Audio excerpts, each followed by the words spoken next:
The wind did not just blow across the high desert of the Arizona Territory. It scoured. It carried the bite of the coming winter and the grit of 1,000 miles of sandstone, finding every seam in Nellyn's buckskin dress and every crack in her resolve.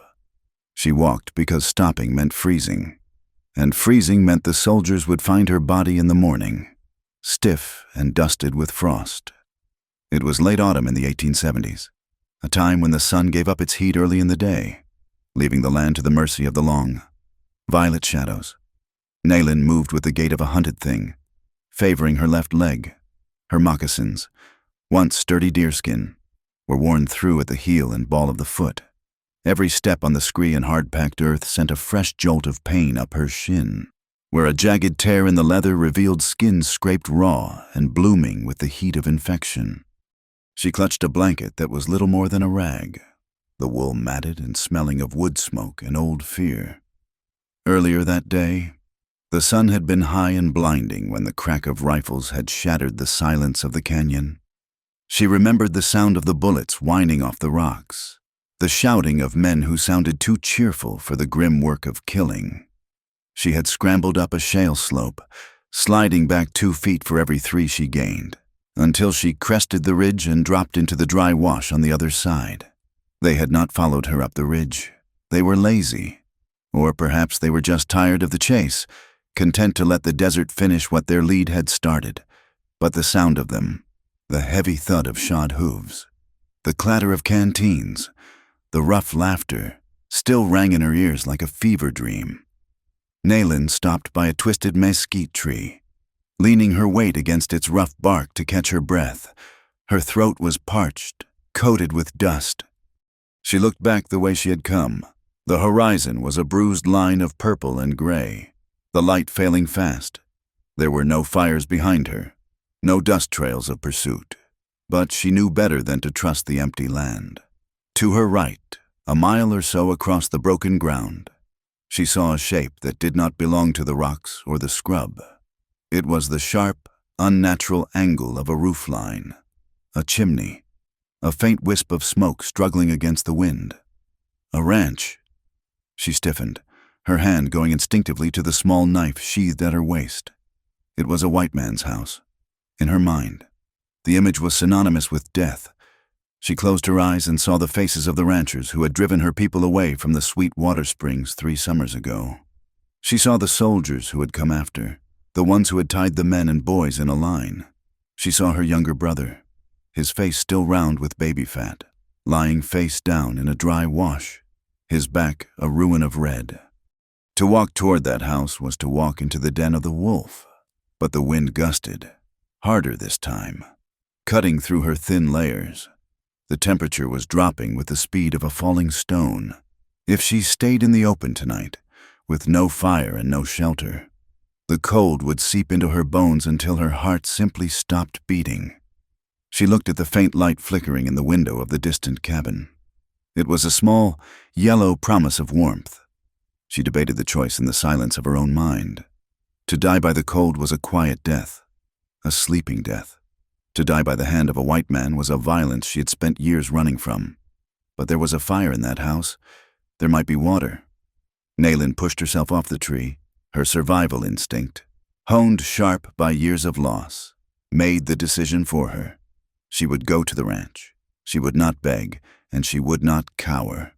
She would ask for the charity their holy book spoke of, and if they offered her violence instead, she would die on her feet, warm at least from the struggle. She turned her face toward the dim light and began to limp across the harsh, broken ground, leaving the safety of the shadows for the danger of the yard. Eli McCrae was tired in a way that sleep could not fix. It was a weariness that lived in the marrow of his bones, born of 3 years of drought and 5 years of silence. He stood by the corral gate, watching the last of the daylight bleed out of the sky. The wind was picking up, rattling the loose board on the side of the barn, a sound he had been meaning to fix for 6 months and hadn't found the heart to do. He had spent the day riding the fence line along the northern ridge, stretching wire and replacing posts that the wind and the rot had taken. His hands were raw, the calluses split and stained with fence rust and pine tar. He rubbed his eyes, feeling the sting of the dust that seemed to hang in the air even when the wind died down. Beyond the ridge, a column of dust had risen earlier in the afternoon. He had watched it for a long time, sitting his horse, his hand resting near the stock of the repeater in his saddle scabbard. It might have been strays, moving low and fast. It might have been mustangs, but the rhythm of it had suggested riders, men moving with purpose. He hadn't ridden out to check. He had enough trouble on his own 3,000 acres without borrowing it from the road. But the unease had settled in his gut and stayed there, a cold lump that the coffee couldn't dissolve. Eli turned and walked toward the cabin. It was a small structure, built of rough-hewn logs and chinked with mud that cracked in the summer heat. He kicked the mud off his boots on the porch steps and went inside. The cabin was dim, lit only by the gray light filtering through the single dirty window and the glow of the cast-iron stove in the corner. It smelled of stale coffee, wood ash, and the peculiar, dry scent of a man living alone. He lit the kerosene lamp on the table, the flame jumping before settling into a steady, smoky burn. On the table sat a wooden box, overflowing with papers, bills from the general store in Dry Creek, a note from the bank in Tucson about the lien on the cattle. He pushed the box aside, not wanting to look at the numbers. He knew what they added up to. They added up to failure. Underneath the papers lay a small, framed photograph, the glass dusty. Eli picked it up, his thumb brushing over the image, a woman with hair pulled back severely, but eyes that seemed to be laughing at the stiffness of the pose. Sarah. She had been dead 4 years now. The silence she had left behind was louder than any storm. He set the picture down, face up, and walked to the stove. The coffee in the pot was black and thick as sludge, boiled down since morning. He poured a cup anyway. The tin hot against his fingers, he drank it black, the bitterness coating his tongue. Just the wind. Sarah, he said aloud. His voice sounded rusty in the small room. He talked to her sometimes, just to hear a human voice. Going to be a freeze tonight. I can feel it in the knee. He told himself he was fine. He told himself that the land was enough. A man didn't need soft words or warm hands if he had work.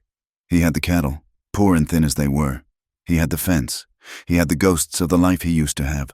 That was enough to fill a day. Outside, the wind rose to a howl, and then, beneath it, he heard a sound that made him set the cup down hard. A horse nickered, high and frightened. Then the sound of hooves stamping in the corral. Eli moved instantly.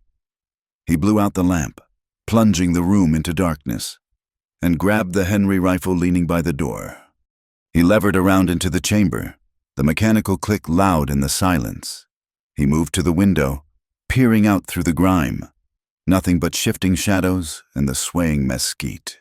He opened the door and stepped out onto the porch, the rifle tucked into his shoulder, the barrel sweeping the yard. "Who's there?" he called out. His voice was hard, a warning shot. "I'm armed, and I've got no patience for drifters." For a moment, there was only the wind. Then, from the deep shadow of the water trough, a figure detached itself. It was small. That was the first thing he noticed. It didn't move like a cowboy or a road agent. It moved slowly, listing to one side. The figure stepped into the patch of moonlight that fell across the dirt yard. Eli lowered the rifle an inch, but his finger stayed on the trigger. It was a woman, an Indian woman. Her hair was a black tangle, matted with wind-blown straw and dust. She wore a buckskin dress that looked like it had been dragged through a briar patch. She held a blanket clutched to her chest like a shield. She stopped 10 yards from the porch. She did not look at the rifle. She looked him in the eye. "State your business," Eli said, his voice rougher than he intended. The woman swallowed. He saw the dryness of her throat in the movement. She raised one hand, palm out, empty.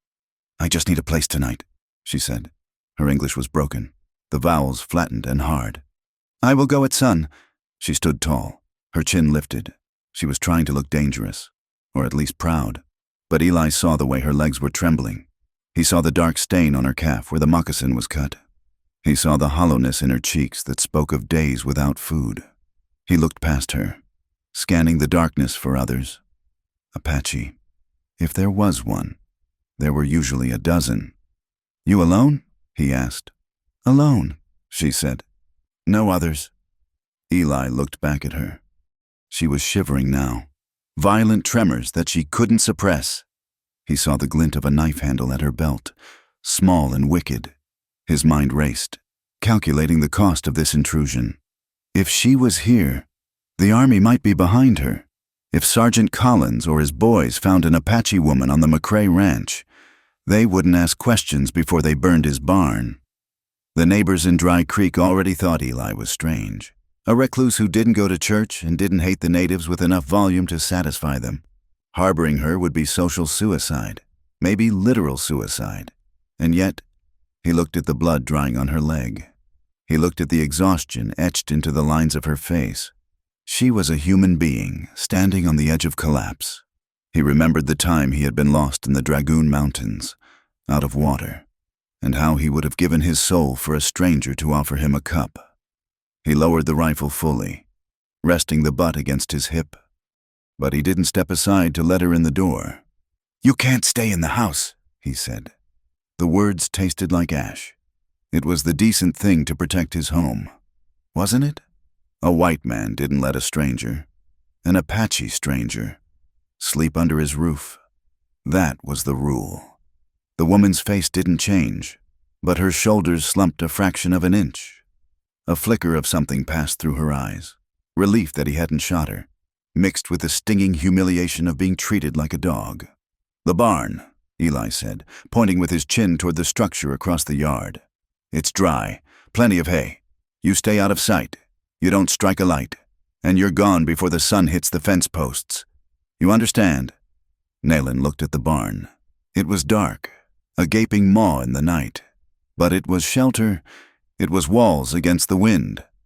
"I understand," she said softly. "Go on then," Eli said. He stayed on the porch, watching her. She turned and limped toward the barn. Her gait was agonizingly slow. She dragged her left foot. Eli watched her go, feeling a strange tightening in his chest. He felt small. He felt like a man who had just kicked a starving dog, even though he had just given her shelter. He waited until she disappeared into the black square of the barn door. Then he went back inside the cabin. He didn't light the lamp again. He stood in the dark for a moment, listening to the wind buffet the logs. He thought about the cold out there. He thought about the thinness of that blanket she was carrying. "Damn it," he whispered. He went to the cupboard and pulled out a heavy wool blanket, one of the rough horse blankets, but clean enough. He grabbed the coffee pot from the stove and a tin cup. He walked out to the barn, the wind tearing at his shirt. Inside, the air was still and thick with the smell of horses, dry alfalfa, and old leather. It was warmer than outside, but not by much. "Hey," he said into the darkness. There was a rustle in the far corner, in an empty stall piled high with loose hay. Eli walked over, his boots crunching on the straw. He saw her pressed into the corner, half buried in the hay.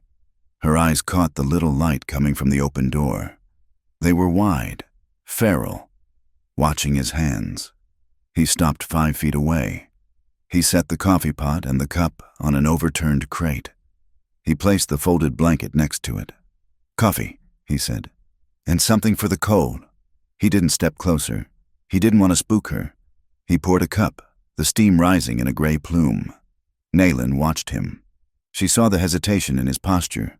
He was afraid of her, she realized, or afraid of what she represented. But he had brought the coffee. She nodded once, a sharp, jerky motion. Eli looked at her for a second longer. He saw the grime on her face, the fierce set of her mouth. He wanted to ask her name. He wanted to ask who was chasing her, but he didn't. To know her name was to make her real, and he couldn't afford for her to be real. She was just a problem that would be gone at sunrise. "Sun up," he repeated. "You be gone."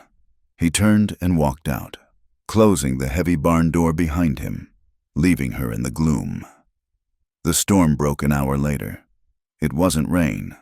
Not yet, but a wind that screamed like a banshee, driving dust against the walls of the barn and the cabin alike.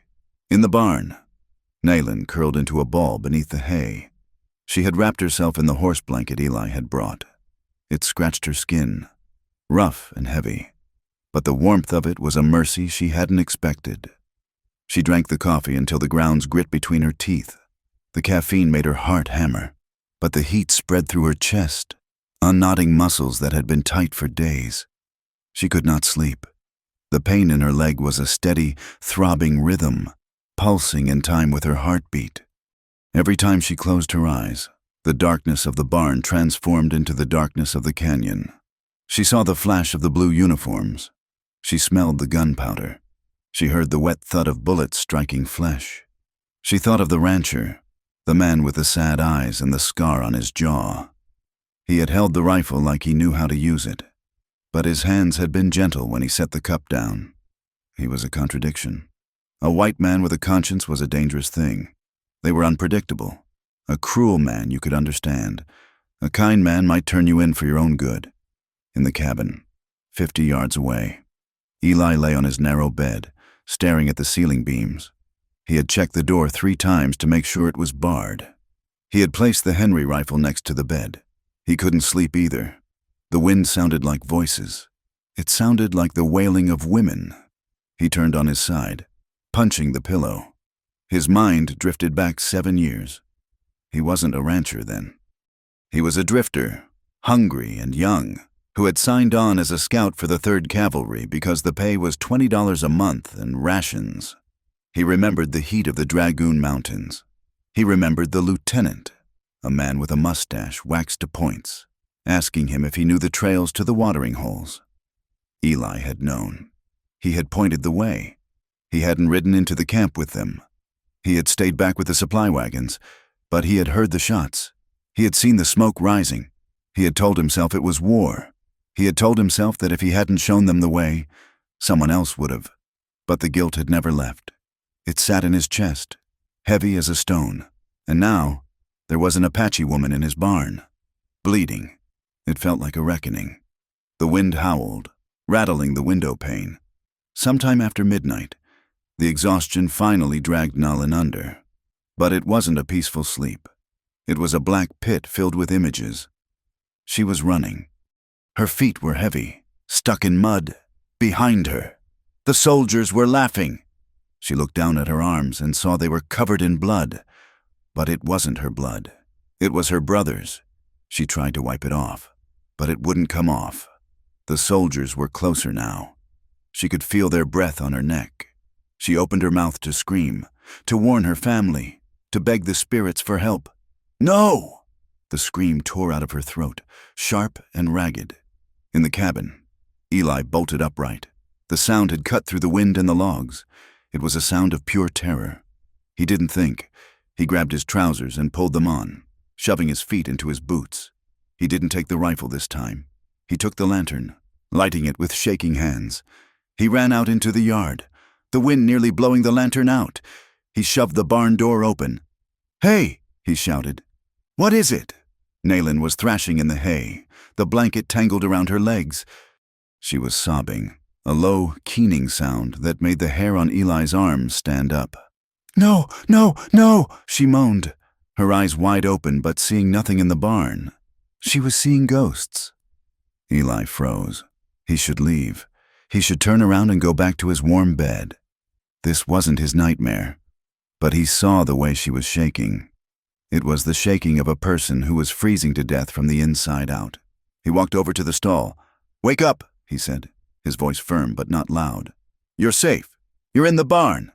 Nayland gasped, her body jerking as if she had been struck. She focused on the light of the lantern, then on Eli's face. The terror in her eyes slowly receded, replaced by a dull, aching shame. She pulled the blanket up to her chin, hiding her face. I dream," she whispered. "I heard," Eli said. He looked at her. She looked small and broken. The fire in the small pot-bellied stove in the tack room, the one he used to keep the liniment from freezing, was cold. He looked at the stove, then at the woman shivering in the hay. Without a word, Eli walked to the woodpile against the wall. He gathered an armful of split mesquite and carried it to the stove in the tack room, which opened into the main barn area. He opened the iron door and began to build a fire. He struck a match, watching the kindling catch. Nayland watched him from the hay. She didn't understand. He wasn't yelling. He wasn't telling her to be quiet. He was making heat. When the fire was crackling, casting a warm orange glow against the rough wood of the walls, Eli stood up. He dusted his hands on his trousers. He looked at Nalin. "Leave the stove door cracked open," he said. "It'll throw more heat that way." He didn't wait for her to thank him. He picked up his lantern and walked to the barn door. He paused there, his hand on the latch. "Try to sleep," he said. He slipped out into the storm, closing the door gently this time. Nayland stared at the iron stove. The fire popped and hissed, a living thing in the darkness. The warmth began to radiate outward, reaching across the cold space to touch her face. It was a small thing, a few pieces of wood, a match. But as she lay back down in the hay, watching the flicker of the flames dancing on the rafters, Nayland felt a strange sensation in her chest. It wasn't just the heat.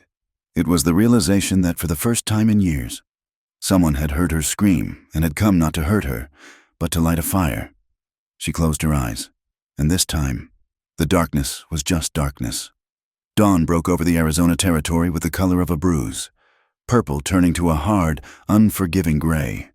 The wind had died down in the night, leaving behind a silence so deep it felt heavy, broken only by the crunch of Eli McCrae's boots on the frozen earth.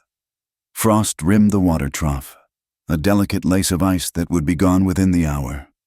Eli broke the surface with the heel of his boot, the sound sharp in the thin air, so the horses could drink. He moved with the stiff efficiency of a man who had done this every morning for 20 years.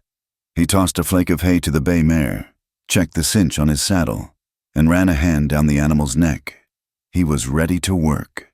He had fence line to check in the south pasture, and he needed to see if the pump at the windmill was still drawing water after the dust had clogged the gears. He looked toward the barn door. It was closed, just as he had left it. He expected it to be empty. He had told her sunrise, and the sun was currently threatening to crest the eastern peaks. She had seemed proud, that Apache woman, proud enough to leave before he had to chase her off. Eli walked to the barn, his breath pluming in white clouds before him. He slid the heavy door open, letting the morning light spill into the gloom. "Time to move on," he called out, his voice flat. There was no answer. He stepped inside, annoyed. "I said, time to go. I've got work." "And you've got road." He walked to the stall in the back corner. The mound of hay was still there. The blanket he had lent her was still there. And she was still there. Nayland had not moved. She was curled tight, her knees drawn up to her chest, her head thrown back against the wooden slats of the stall. Her skin, which had been pale with exhaustion the night before, was now flushed with a sickly, high color. Her eyes were closed, and her breathing was shallow and fast, a dry rattle in her chest. "Hey," Eli said, stepping closer. "Wake up." She didn't stir. He reached down and shook her shoulder. Her skin burned through the buckskin. She groaned, a low sound of distress, and her eyes fluttered open. They were glassy, unfocused. She looked at him without recognition for a long second before memory seemed to crash back into her. She tried to scramble up. She pushed her hands into the straw, fighting for leverage, her face twisting in a rictus of effort. She managed to get one knee under her, but when she tried to put weight on her left leg, she collapsed with a sharp cry, falling back into the hay. "I go," she gasped, her teeth chattering. "I go now?" "You ain't going anywhere," Eli said. His annoyance evaporated, replaced by a cold knot of professional assessment. He had seen men take bullets and bad falls. He knew what fever looked like when it turned septic. He knelt beside her, ignoring the way she flinched away from him. He reached for the hem of her dress and pulled it up to her knee. The leg was a ruin. The cut she had arrived with was no longer just a cut. The desert had worked its poison into it. Dust, sand, and what looked like the tip of a mesquite thorn were embedded deep in the flesh. The area around the wound was swollen tight and shiny, an angry red streak tracking up her calf toward the knee. The heat coming off it was palpable. "Damn it," Eli muttered. "I go," Nayland said again, breathless. She tried to push his hand away. "No trouble." "Stop it," Eli snapped. "You take 5 steps on this leg, you'll fall. You take a mile, you'll lose the leg. You take 10 miles, and the buzzards will have you by noon." He stood up, wiping his hands on his trousers. He looked at the barn door, then at the cabin. He thought about the risk. He thought about the preacher in Dry Creek who talked about the contagions of the soul. He thought about the fact that she was a human being burning up in his horse stall. "Can you stand if I help you?" he asked. Nayland looked at him, confusion warring with pain in her clouded eyes. "Stand?" "We are going to the house," Eli said. "The decision made. I can't clean this out here in the dirt." He bent down and hooked one arm around her waist, the other under her good arm. "Up, on 3, 1, 2, 3. He hauled her up. She was lighter than he expected, bird-boned and wasted away from hunger. She cried out as her foot brushed the ground, her fingers digging into his forearm with a grip like iron. They moved across the yard in a slow, agonizing shuffle. The sun had broken the horizon now, casting long shadows that stretched out before them. Nayland leaned heavily against him, her head swimming. To her. The walk felt like miles. Every step was a battle against gravity and the fire in her leg. When they reached the cabin steps, she hesitated. She looked at the wooden door, then up at Eli. "I not belong," she whispered. She knew the rules. She knew that an Apache did not cross the threshold of a white man's home unless they were a servant or a captive. She felt the dirt on her skin, the smell of the barn on her clothes. She felt like she was bringing the dust and the violence of the world into a clean place. "You belong where I put you until that fever breaks," Eli said gruffly. "Now lift your foot." He guided her inside. The cabin was warm, retaining the heat of the stove. It smelled of coffee and lye soap. He steered her toward the small cot in the corner, the one he used for storage now. He swept a pile of mended bridles and a stack of catalogs onto the floor with one hand and lowered her onto the mattress. "Stay," he ordered. Nayland lay back, the room spinning. She stared at the ceiling beams. They were square and solid. Everything here was square and solid. It was a cage, but it was a warm cage. Eli moved with a sudden, frantic energy. He built up the fire in the stove until it roared. He filled a kettle with water and set it to boil. He went to the cupboard and pulled out a bottle of brown glass, carbolic acid, and a roll of clean linen bandages he kept for the horses, though they were clean enough for people. He pulled a chair over to the bed. He took his hunting knife from his belt, then thought better of it and grabbed the smaller paring knife from the table, dropping it into the boiling water to sterilize it. "I need to cut the leather away," he said, sitting down. "And then I need to clean it.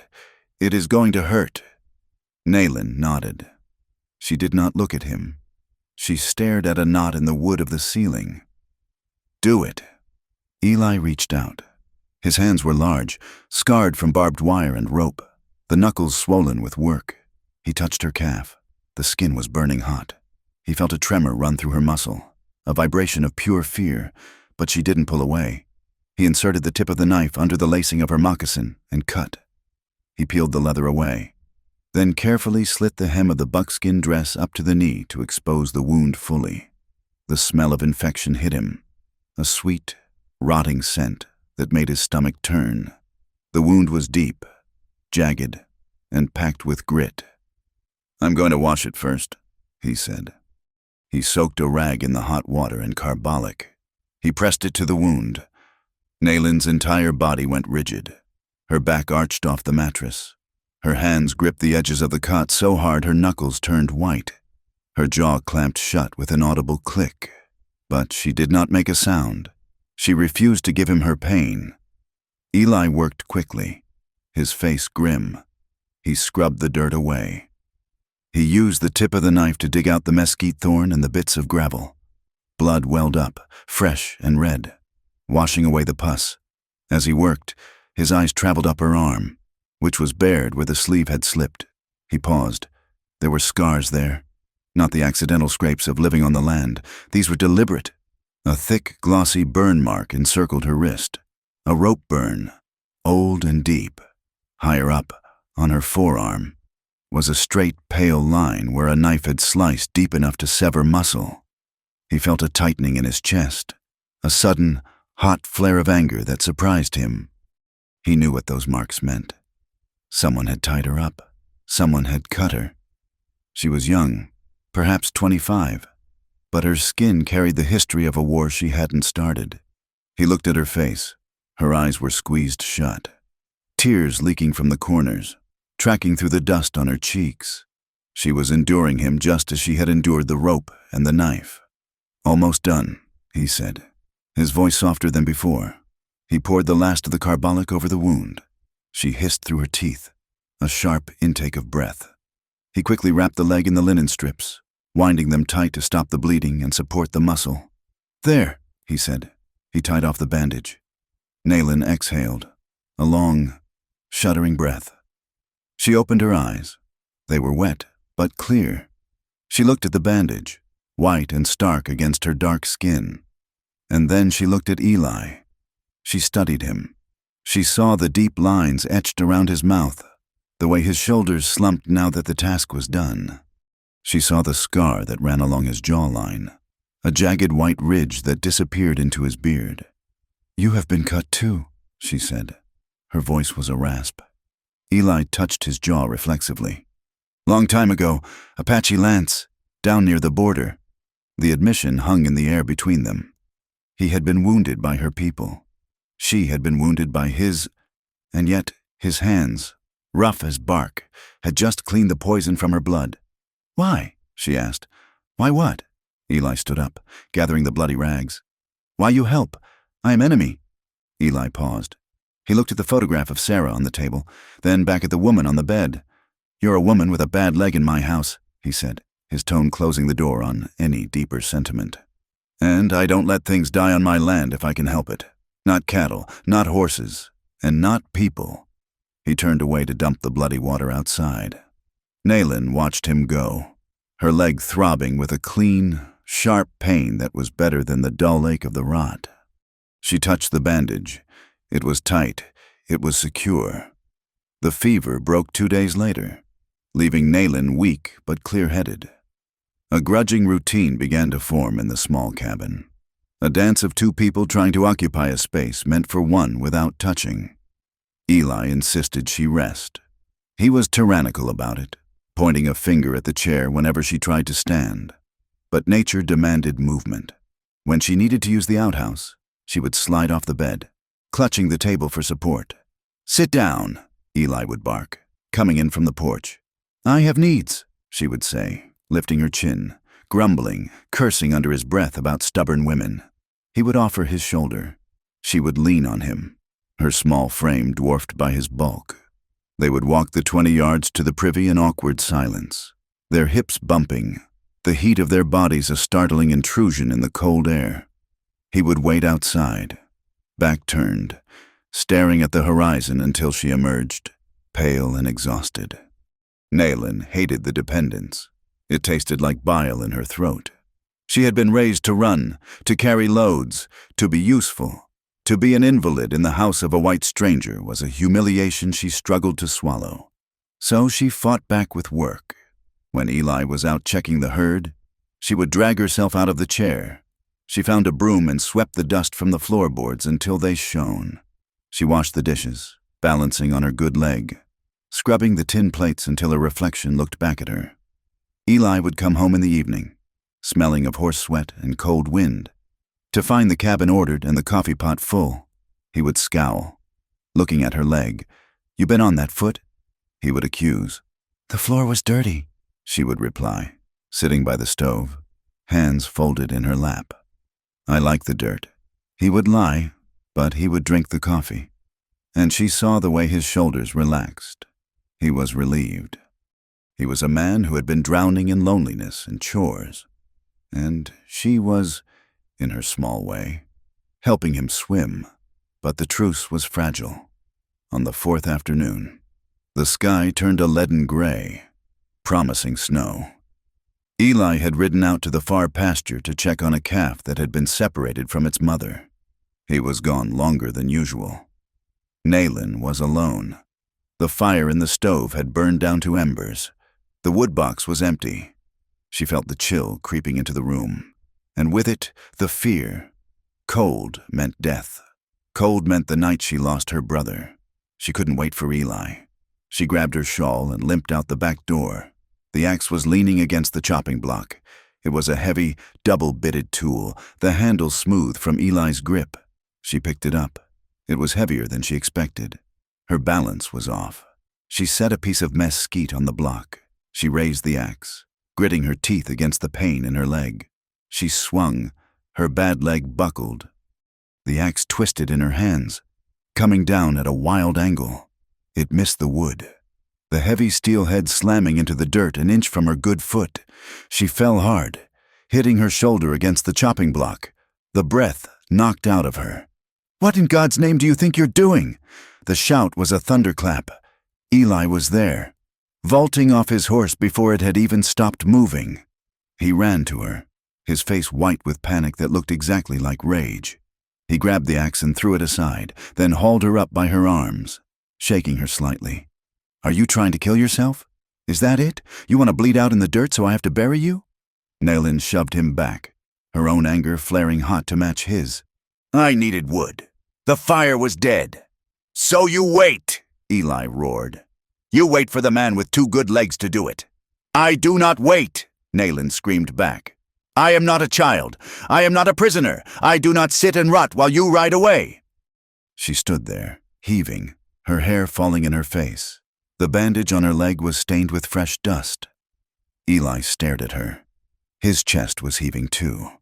The fear of seeing that axe come down so close to her foot was still pumping adrenaline through his veins. But beneath the anger, he heard what she was really saying. She wasn't talking about the wood. "You ain't a prisoner," Eli said, his voice dropping to a low rumble. "But you ain't fit to leave neither." "I have nowhere to go," Naylin said. The fight drained out of her as quickly as it had come, leaving her hollow. The truth of it hung between them, stark and terrible. She looked at the horizon. "My band is gone, dead or scattered to the wind. The agents at San Carlos, they starve us. They sell the beef meant for us and give us maggoty flour. I cannot go there." "And the towns?" Eli asked, though he knew the answer. "The towns are death," she said. "They see me. They see a wolf to be shot." Eli ran a hand over his face. He kicked at the dirt. "Dry Creek ain't no different," he said. "You ride in there. The best you'll get is spit on. The worst. Well, there's men like Rourke who think an Indian woman is fair game for anything they got a mind to do. They'd call you a savage, a squaw. They'd string you up if a cow went missing and blame you for it." His words were cruel, precise. He listed the slurs and the threats not to hurt her, but to show her the map of the world she was standing in. Naylin flinched at the words, but she didn't look away. "I know these words," she said softly. "I have heard them before bullets fly." "Then you know why you can't chop your own foot off," Eli said. "Because as long as you're here, you're my responsibility, and I don't fail my responsibilities." He picked up the wood she had tried to chop. He split it with one easy, fluid swing of the axe. He gathered an armful. "Get inside," he said. "It's going to snow." Dinner that night was a quiet affair. The wind had picked up again, whistling around the eaves, but the fire was roaring. Eli had made a stew from dried beef, potatoes, and onions. It was simple, hearty fare. They sat opposite each other at the small table. The lantern cast deep shadows on the walls. Naylin ate slowly, savoring the warmth of the food. "It is good," she said. Eli nodded. "Sarah's recipe. More or less. She used sage. I never remember the sage." It was the first time he had spoken her name without a flinch since Naylin had arrived. Naylin put down her spoon. "She is the woman in the picture?" "Yes," Eli said. He stared into his bowl. "My wife. She has gone long?" 4 years, Eli said. 4 years this winter. He looked up at the window, black with night. It was a blizzard, like the one coming, maybe worse. She went into labor early. The baby, it was twisted. Wrong way round. Nayland watched him. She held her breath. I tried to ride for the doctor in Dry Creek, Eli continued, his voice monotone, detached. Horse went down in a drift a mile out. Broke its leg. I had to shoot it. Walked back. By the time I got in, he stopped. He didn't need to finish. Nayland knew the end of that story. She had seen it in her own village, the silence of a house where a baby should be crying. She died? Nayland asked gently. Both of them, Eli said. I buried them when the ground thawed, put them under the cottonwood by the creek. That's why I'm here, just me and the cows. He looked at her then. His eyes were open, unguarded for the first time. He was showing her his wound, the one that didn't leave a scar on the skin. I'm sorry, Nayland said. Death is heavy. It sits on the chest. Yeah, Eli said. It does. My husband, Nayland said. He died 2 winters ago. Fever, not the bullet, just heat and shaking. Then my brother, then my mother. She moved her hand across the table, not touching him, but close. We are left, she said. We are the ones who stay. Eli looked at her hand. It was brown, calloused, scarred. It was a hand that knew work and pain. It looked like his own. For a moment, the racial line that divided them, the history of cavalry and raids, of fences and open range, dissolved. There were just 2 people in a wooden box, surrounded by a dark, cold night, both of them missing parts of themselves. Eat your stew, Eli said, his voice thick. It's getting cold. Later, the fire died down to embers. The cabin grew chill. There was only one bed. For the past nights, Eli had slept in the loft of the barn, giving her the cabin. But with the snow coming down and the temperature dropping to single digits, the barn was a death sentence. Eli threw his bedroll onto the floor near the stove. He piled his heavy coat on top of it. You take the bed, he said. I'm fine here. The floor is cold, Nayland said from the mattress. She was sitting up, the quilt pulled around her. I've slept on harder ground. Eli said. He blew out the lantern. The darkness was absolute, save for the red glow of the stove grate. Eli lay down. The draft from under the door cut across the floor like a knife. He shivered, his teeth clenching to stop the sound. He curled tight, but the cold seeped through the wool. Nayland lay in the bed. It was warm. The mattress was soft. She listened to him shivering. She heard the small, involuntary gasps of breath. She thought about the man who had cleaned her leg, the man who had split the wood, the man who had lost his wife in the snow and still lived. Impulse rose in her. A sudden, fierce need to offer comfort, not sex, not payment, just human warmth against the void. Eli, she whispered. It was the first time she had used his name. He stopped breathing for a second. Yeah, the bed is not wide, she said, but it is warm. You will freeze on the wood. Silence stretched in the room. I'm fine, Eli rasped. You are shaking the floor. Nayland said, Come, for warmth only, like soldiers in a trench, or brothers. The offer hung in the air, heavy and complicated. Eli lay there, his heart hammering against his ribs. He was freezing.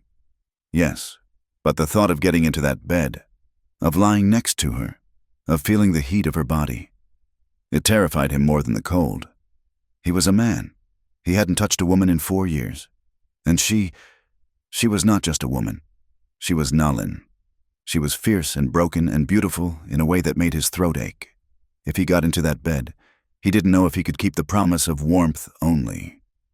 He didn't trust his body, and he wouldn't disrespect her. He wouldn't take advantage of her gratitude or her desperation. She was vulnerable. He was her protector. That line had to be iron. No, Eli said. His voice was harsh, strained. It ain't right, Nayland. I can't. You think I am without shame? Nayland asked, her voice small. Hurt. No, Eli said quickly. No, I think I'm a man, Nalin, and you're a woman, and it's better if I stay here. He sat up, grabbing his coat. I need a smoke. He stood up and fumbled for the door latch. He stepped out onto the porch, into the biting wind and the swirling snow. He closed the door and leaned against the rough logs. He fumbled for his tobacco pouch, his fingers numb. He lit a cigarette, the flare of the match illuminating his face, tight with strain. Inside, Nayland lay alone in the warm bed. She stared at the door. She felt the sting of his refusal, the confusion of it. In her culture, survival came first. Warmth was life. But she also understood what he had not said. He had protected a boundary. He had protected her from himself. She touched the empty space beside her. It was cold.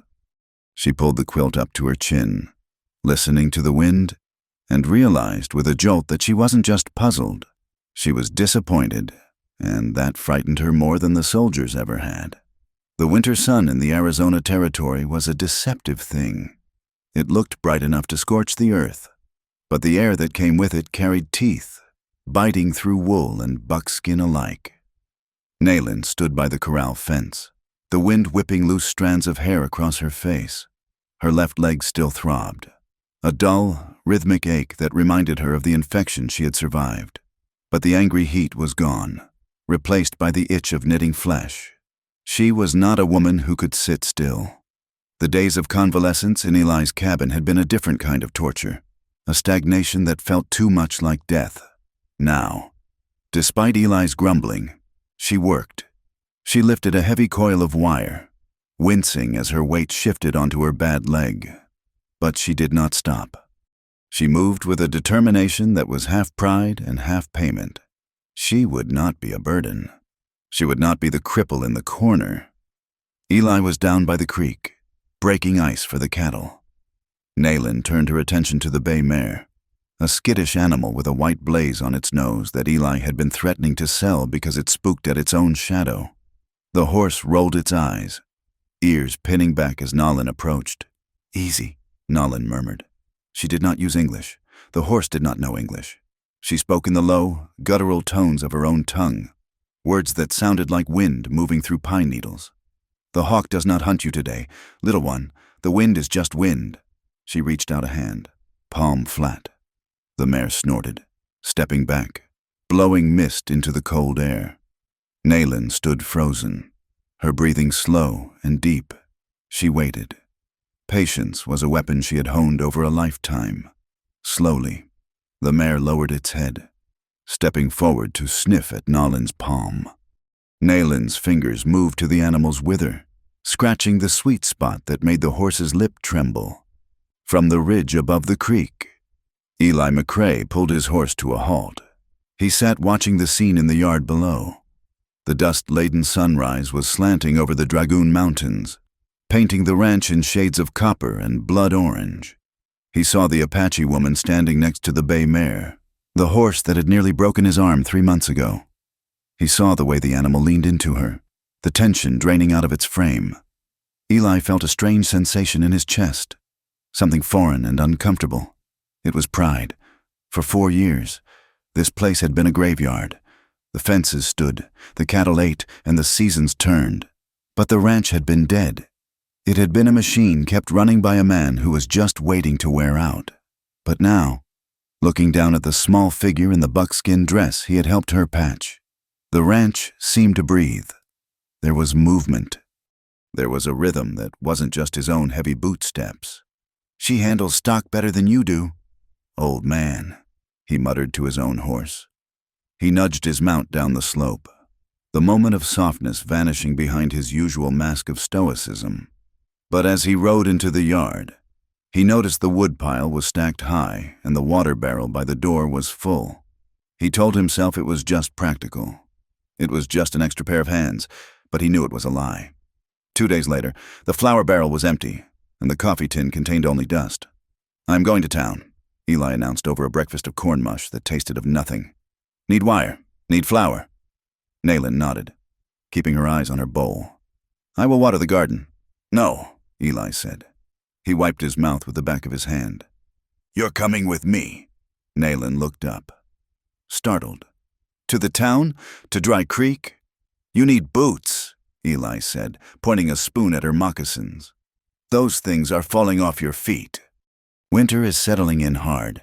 You'll lose toes in the snow. I do not need boots, Nayland said quickly, fear spiking in her belly. I can wrap them in burlap. I ain't having you walking around my place with burlap feet, Eli said, his voice leaving no room for argument. And I don't like leaving you here alone, not with the army patrol still sniffing around the valley. The ride to Dry Creek took 3 hours in the buckboard wagon. The silence between them was filled by the creak of the wheels and the jingle of the harness. Eli sat hunched forward, reins loose in his hands, his eyes scanning the horizon. Nayland sat stiffly beside him, her shawl pulled up to cover her head and half her face. Listen to me, Eli said as the buildings of the town came into view, a cluster of gray, weather-beaten structures huddled against the vastness of the desert. You stay close. You don't look anyone in the eye. You don't speak unless spoken to. We get the supplies, we get the boots, and we ride out. I know how to be invisible, Nayland said. Good, Eli said, but his hand drifted down to check the Colt Navy revolver at his hip. Dry Creek was a scar on the land. It was a single main street churned into mud and frozen ruts, lined with boardwalks that thumped under the boots of men who had nowhere better to be. The air was thick with the smell of wet manure, coal smoke, and the stale reek of tobacco. A church steeple jutted like an accusing finger at the gray sky, white paint peeling to reveal the gray wood beneath. Eli pulled the wagon up in front of the general store. He tied the reins to the hitching rail and offered a hand to Nayland. She ignored it, climbing down carefully, favoring her bad leg. As her boots touched the boardwalk, the conversation on the porch of the hotel across the street died. Silence rippled down the street like a wave. A man sweeping the front of the barber shop stopped, leaning on his broom. 2 women walking with baskets on their arms froze. Every eye turned to the rancher and the woman beside him. Nayland kept her face blank, a stone mask.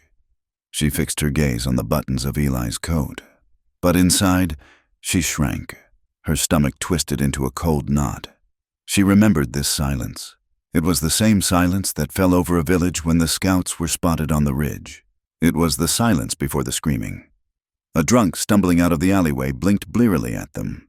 He spat a stream of brown tobacco juice onto the wood, inches from Nayland's foot. Look at that, he muttered, loud enough to carry. McCrae's got himself a pet. Eli stiffened, but he didn't turn. He placed a hand on the small of Nayland's back, a guiding touch that felt searingly hot through her clothes. Keep walking, he murmured. A woman in a bonnet, holding the hand of a small boy, crossed their path. As she saw Nayland, her eyes went wide with a mixture of revulsion and panic. She yanked the child back so hard he stumbled. Come away, Jacob, she hissed. Don't breathe the air. She pulled the child to the other side of the street as if Nayland were carrying cholera. Nayland watched them go from the corner of her eye. She felt dirty. She felt a shame that was not hers to carry, but which landed on her shoulders nonetheless. Eli opened the door to Hanley's general store, the bell above the frame jingling with a cheerful sound that was entirely out of place. The store smelled of leather, pickling spice, and kerosene. It was warm. Mr. Hanley, a man with a chest like a barrel and a face like a bulldog, was measuring out sugar for a customer. He looked up as the bell rang. His smile vanished. The customer, a ranch hand from the Double R spread, turned to look. He smirked and leaned back against the counter. Eli walked to the counter, Nayland trailing a step behind him like a shadow. Morning, Hanley, Eli said.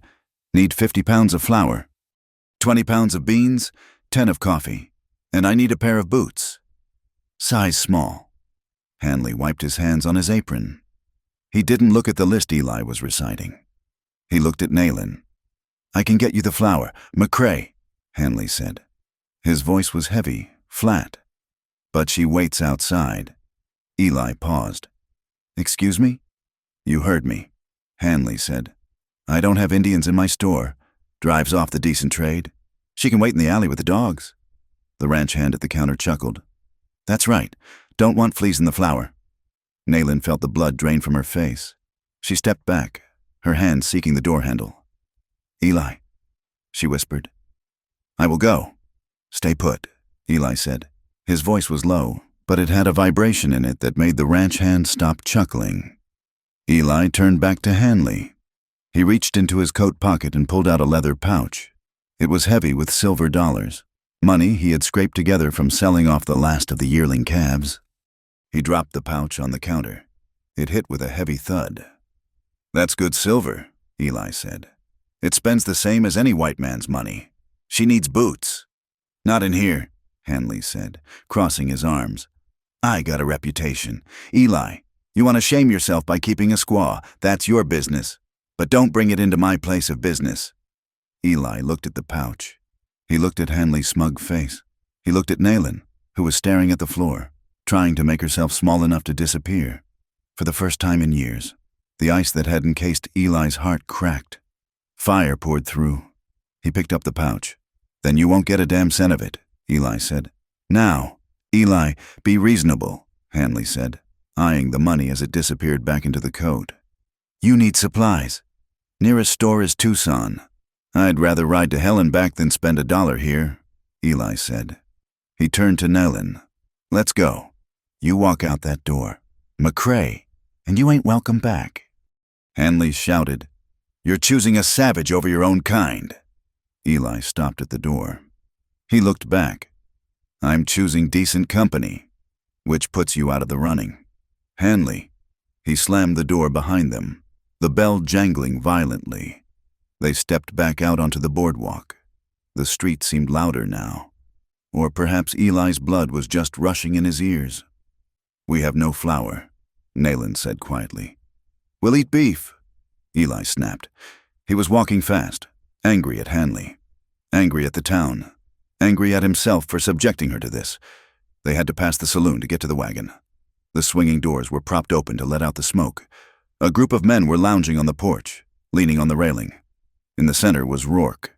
He was a big man, broad-shouldered, with a face that had been broken in too many fights and put back together wrong. He worked as a foreman for the cattle baron who owned the valley to the south. He had always hated Eli, mostly because Eli refused to sell his water rights. Rourke straightened up as they approached. He nudged the man next to him. Well, look here, Rourke drawled. If it ain't the squaw man. Eli kept walking, his eyes fixed on the wagon. Don't answer him, he told Naylin. Hey, McCrae, Rourke called out, stepping down onto the boardwalk to block their path. I was wondering why you've been so quiet out on that rock pile of yours. Now I see. You've been keeping yourself warm, ain't you? The men on the porch laughed. It was a cruel, grating sound. Keeping a squaw for the cold nights, Rourke sneered. Cheaper than a stove, I reckon. And they don't talk back much, do they? The implication hung in the air, crude and filthy.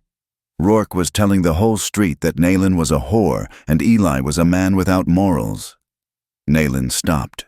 The shame that had been crushing her evaporated. In its place, a white-hot rage ignited. It burned away her fear. It burned away her practiced detachment. She looked at Rourke, her dark eyes flashing. Move, she said. Her English was clear. Rourke blinked, surprised she had spoken. Then he grinned. He stepped closer, invading her space. He smelled of whiskey and old sweat. Feisty one, Rourke said. He reached out a dirty hand. Let's see what you look like under all that dirt.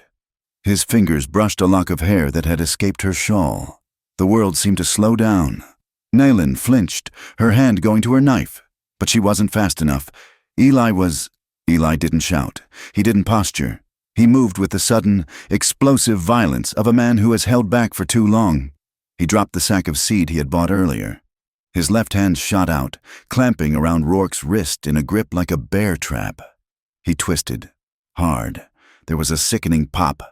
Rourke howled, his knees buckling. You don't touch her, Eli snarled. He didn't let go. He jerked Rourke forward and drove his right fist into the man's jaw. The impact sounded like a hammer hitting meat. Rourke's head snapped back. Blood sprang from his lip. The men on the porch shouted and scrambled down. "Get him!" someone yelled. Eli shoved Rourke back into them, sending two men tumbling into the dust. He stepped in front of Nayland, his hand hovering over his gun. "Anyone else wants to put a hand on my wife, step up!" The word slipped out before he could stop it. "Wife." The crowd froze. Rourke was on the ground, clutching his wrist and spitting blood. The other men looked at Eli's face. It was the face of a man who was ready to kill, and who wouldn't mind dying. "Get out of here, McCrae," one of the older cowhands said, holding his hands up. "Just get out." Eli stared them down for a long second. Then he grabbed Nayland's arm, gently this time, and backed toward the wagon. "Get in," he ordered. Nayland climbed up, her heart hammering against her ribs like a trapped bird. She watched Eli untie the horses, his movements jerky. She looked at Rourke groaning in the dirt. Fear clawed at her throat. This would bring trouble. Rourke would not forget this. But beneath the fear, there was something else, a raw, painful gratitude that made her eyes sting. Someone had fought for her. Not for her tribe, not for a cause, for her. The ride back was silent, but the silence had changed. It was no longer empty. It was charged, vibrating with the adrenaline that hadn't yet faded. When they reached the cabin, the sun was setting. Eli unhitched the horses and turned them out with trembling hands. Inside the cabin, he lit the lamp. He sank onto one of the wooden chairs, looking at his hands. His right hand was swelling, the knuckles split and bleeding where they had connected with Rourke's teeth. Nayland moved quietly. She fetched a bowl of water and a clean cloth. She knelt beside his chair. "Let me," she said. Eli looked at her. He started to pull his hand away. "It's nothing." "It is not nothing," Nayland said. She took his hand in hers. Her touch was firm but incredibly light. She dipped the cloth in the water and dabbed at the split skin. Eli hissed through his teeth. "You broke his wrist," Nayland said. It wasn't a question. "He shouldn't have touched you," Eli muttered. He watched the top of her head as she worked. "He had no right. You called me wife," Nayland said. She didn't look up. It was the only way to make them stop," Eli stammered. "To make them see you as something other than—" "I know," Nayland said. She finished cleaning the cut. She didn't let go of his hand. She looked up. The lamplight flickered, casting shifting shadows across the cabin walls. Nayland's eyes were wide, dark pools. For the first time, she wasn't looking at him as a savior or a captor. She was looking at him as a man. Eli stopped breathing. He felt the calluses on her fingertips against his palm. He felt the heat radiating from her body, kneeling between his legs. The memory of the fight, the violence, was fading, replaced by a different kind of intensity, a hunger. He saw the curve of her throat. He saw the pulse beating there. He saw the way her lips parted slightly. She was beautiful. It hit him like a physical blow. She wasn't just a survivor. She was a woman. Nayland saw the change in his eyes. She saw the guard come down. She leaned in, just an inch. The air between them seemed to thin, to crackle. Eli leaned forward. His other hand came up, hovering near her face, wanting to touch the cheekbone that Rourke had tried to violate. Their faces were inches apart. He could smell the sage in her hair. He could feel her breath on his mouth. Then, the ghost of Sarah rose up in his mind, and the ghost of the Apache scouts he had led, and the voice of the town calling him a squaw man. He pulled back as if he had been burned. He snatched his hand away from hers and stood up so fast the chair scraped loudly against the floor. "I'm sorry," he muttered, turning his back to her. I shouldn't have. I'm tired. It's been a long day." Nayland remained kneeling for a moment, her hands suspended in the empty air. Her face hardened. The softness that had begun to bloom there withered instantly. She stood up, her expression closing like a shutter. She thought he was disgusted. She thought he had looked at her, really looked at her, and remembered she was an Apache. She thought he remembered Rourke's words and felt dirty for almost touching her. Eli, staring into the dark corner of the room, thought he was saving her. He thought he was protecting her from a lonely man's selfish need. He thought he was being honorable. "Yes," Nayland said, her voice like ice. "It has been a long day. You should sleep." She walked to the bed, his bed, which she still occupied, and lay down with her back to him. Eli stood by the stove for a long time, nursing his throbbing hand, listening to the wind, and wondering why doing the right thing felt so much like a mistake. 3 days later, the silence in the cabin was still thick, built of unspoken words and misunderstood glances. "I have to take the steers to the railhead," Eli said one morning, packing his saddlebags. "The buyer is coming through on Thursday. If I don't sell now, we don't have money for the winter." "Go," Nayland said. She was scrubbing a pot, her back to him. "I'll be gone 2 days," Eli said. He hesitated at the door. "You keep the door barred. You keep the rifle loaded. If anyone comes, you hide." "I know how to hide," Nayland said. Eli rode out, looking back once. She wasn't watching him. The first day passed in solitude. Nayland worked until her muscles burned, trying to exhaust the anger and the hurt. On the afternoon of the second day, the sky turned a bruised purple. A storm was rolling in from the north, heavy with thunder. The air grew still and electric. Nayland was in the yard, securing the shutters, when she heard it. Hoofbeats, not one horse, many. She froze. She scanned the horizon. A group of riders was cresting the ridge. They weren't cowboys. They rode in a formation that was too disciplined. Blue coats, the army. Terror, cold and sharp, flooded her veins. She dropped the shutter latch and ran for the barn. She didn't go to the house. The house was a trap. The barn had the loft. She scrambled up the ladder.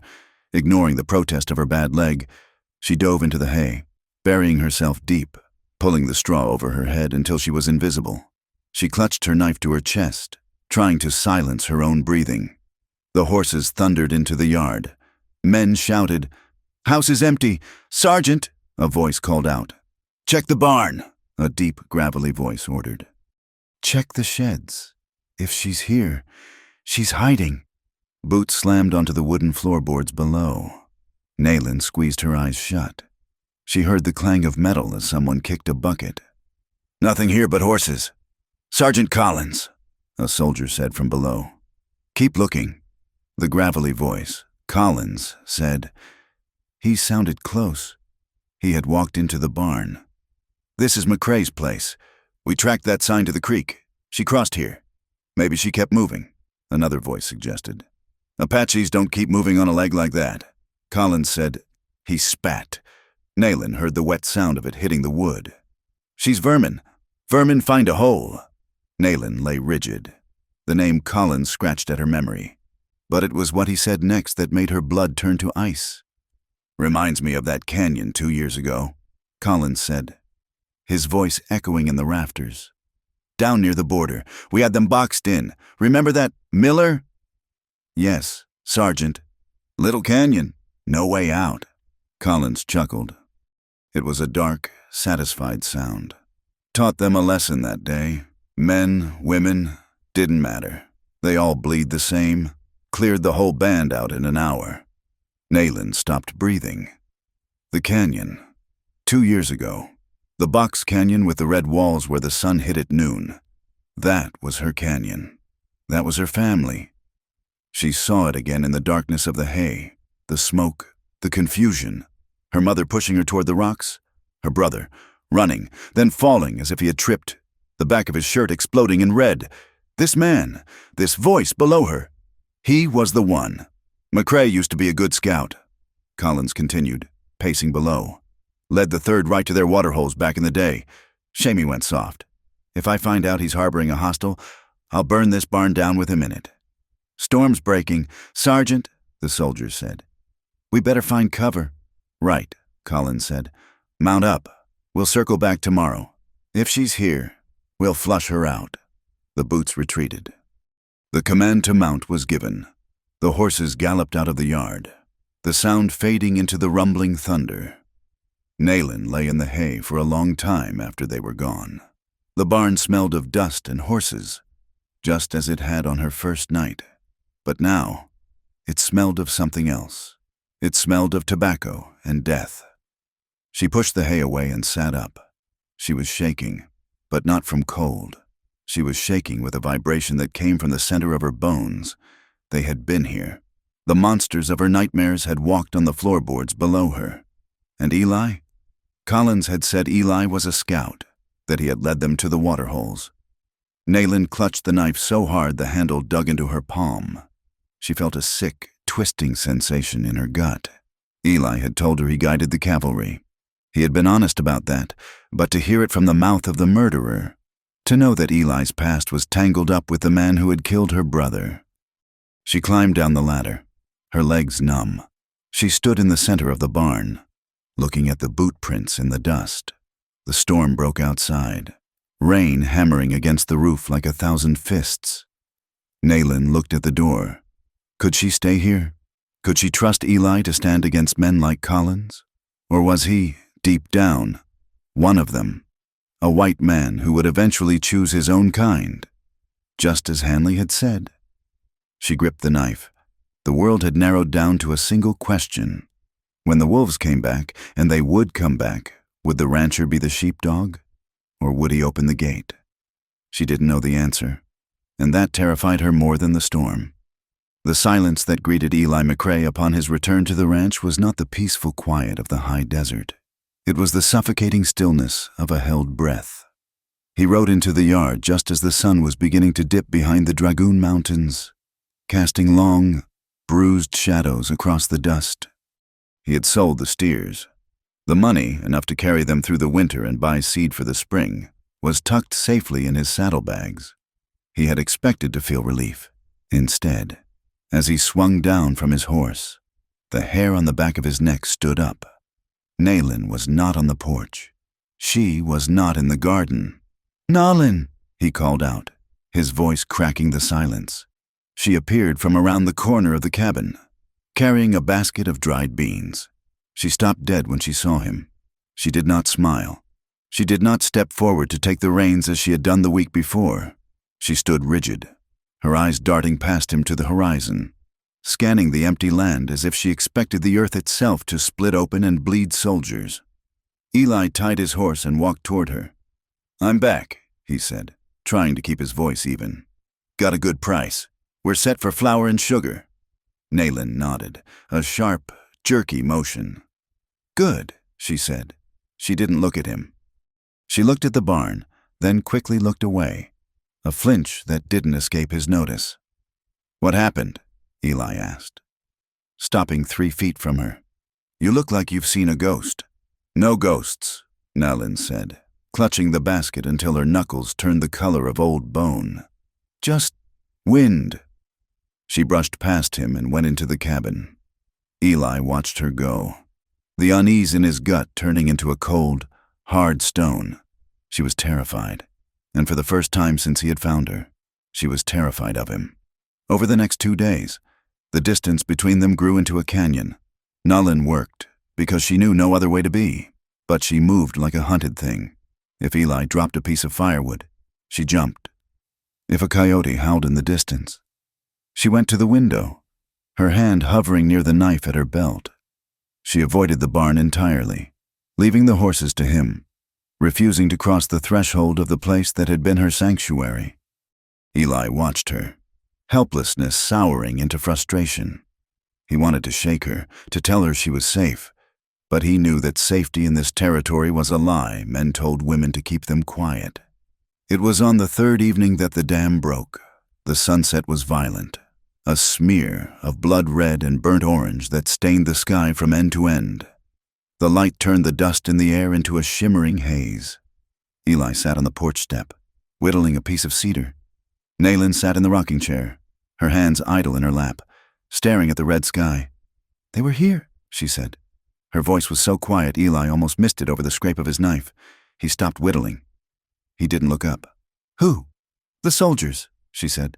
"The blue coats. While you were gone." Eli felt his blood go cold. He set the wood down. "Did they see you?" "I hid," Nayland said. Her voice was flat, detached, as if she were speaking of someone else. "In the loft, under the hay, like a rat." She turned her head slowly to look at him. Her eyes were dark, reflecting the dying light. "The leader," she said. He had a voice like grinding stones. "Sergeant Collins." Eli's jaw tightened. He knew Collins, a man who enjoyed his work too much, a man who thought the only good Indian was one 6 feet under. "He stood in your barn," Nayland continued, her voice beginning to tremble. "And he spoke of a day, 2 years ago, a canyon to the south, red walls, no way out." Eli's heart skipped a beat. He knew that canyon, Skeleton Canyon. The Apache called it something else, something that meant the place where the sun stops. "He laughed," Nayland said. A tear slipped down her cheek, tracking through the dust. But her face remained mask-like. "He told his men how they trapped us, how the women screamed, how the smoke was so thick you could not see the sky." She stood up, the rocking chair thumping back against the wall. She walked to the edge of the porch, pointing a shaking finger at the red horizon. "My brother ran," she whispered. "He was 7. He had a stick in his hand. He thought he could fight them. Collins, he shot him in the back. I saw him fall. I saw the dust puff up around his face." She turned to Eli, her eyes blazing with a sudden, ferocious accusation. "He said you were a scout. Eli, he said you led them to the water." The silence that followed was absolute. The wind died. The birds stopped singing. There was only the sound of Eli's heart hammering against his ribs. Loud enough, he feared, for her to hear. He could lie. He could say Collins was a liar. He could say he never scouted that far south. He could say he stayed with the wagons and never saw the killing. But Eli McCrae was many things. A failure, a widower, a recluse. But he was not a liar. He looked at his hands. They were large, capable hands. Hands that had built fences and dug graves. Hands that had pointed at maps in a dim tent while a colonel nodded and traced a line with his finger. "I was hungry," Eli said. His voice was a rusty croak. Nayland went still. "I had just come west," Eli said, staring at the floorboards. "Sarah wasn't dead yet, but we were starving. The drought had taken the first herd. The bank was threatening to take the land. The army was paying $20 a month for men who knew the trails." He looked up. He met her gaze. The distance across the few feet of wooden porch felt like miles. It felt like an ocean of blood. "I scouted for the 3rd Cavalry," he said. "For 6 months. I showed them the water holes in the Dragoon Mountains. And yes, I showed them the trail into the Box Canyon." Nayland made a sound, a sharp, strangled intake of breath, as if he had struck her. She stepped back, her hand coming up to her mouth. "I didn't know they were going to kill everyone," Eli said, the words tumbling out now, desperate and useless. "I thought it was a roundup. They said they were moving the bands to the reservation. I stayed on the ridge. I heard the shooting. God, Nayland, I heard it, but I didn't fire a shot." "You showed them the way," Nayland whispered. The horror in her voice was worse than hatred. "You opened the gate for the wolves." "I needed the money," Eli said. "For Sarah, for the baby." "My brother," Nayland said, her voice rising to a keen. "My mother, my cousins. You sold them for $20? "I didn't know," Eli pleaded, standing up. He reached a hand toward her. "Don't touch me!" Nayland screamed. She scrambled back, nearly falling off the porch steps. Her face was twisted with a revulsion so deep it looked like physical pain. "You are the same. You are all the same. You wash my wound. You feed me stew. But your hands are red. Nayland, listen. Liar," she spat. "You took me in to hide your shame. You look at me and you see your sin. So you feed me to make the ghost go away. I am not your penance, white man." She turned and ran into the cabin. Eli stood on the porch, paralyzed. The truth hung in the air, ugly and irrevocable. He had destroyed it. the fragile, tentative thing that had been growing between them. The trust, the share in silence, the heat of her hand in his. He had murdered it with the truth of his past. He heard the sounds of frantic movement inside, drawers opening, the clatter of tin. Moments later, Nalin emerged. She had her blanket roll slung over her shoulder. She had her knife at her belt.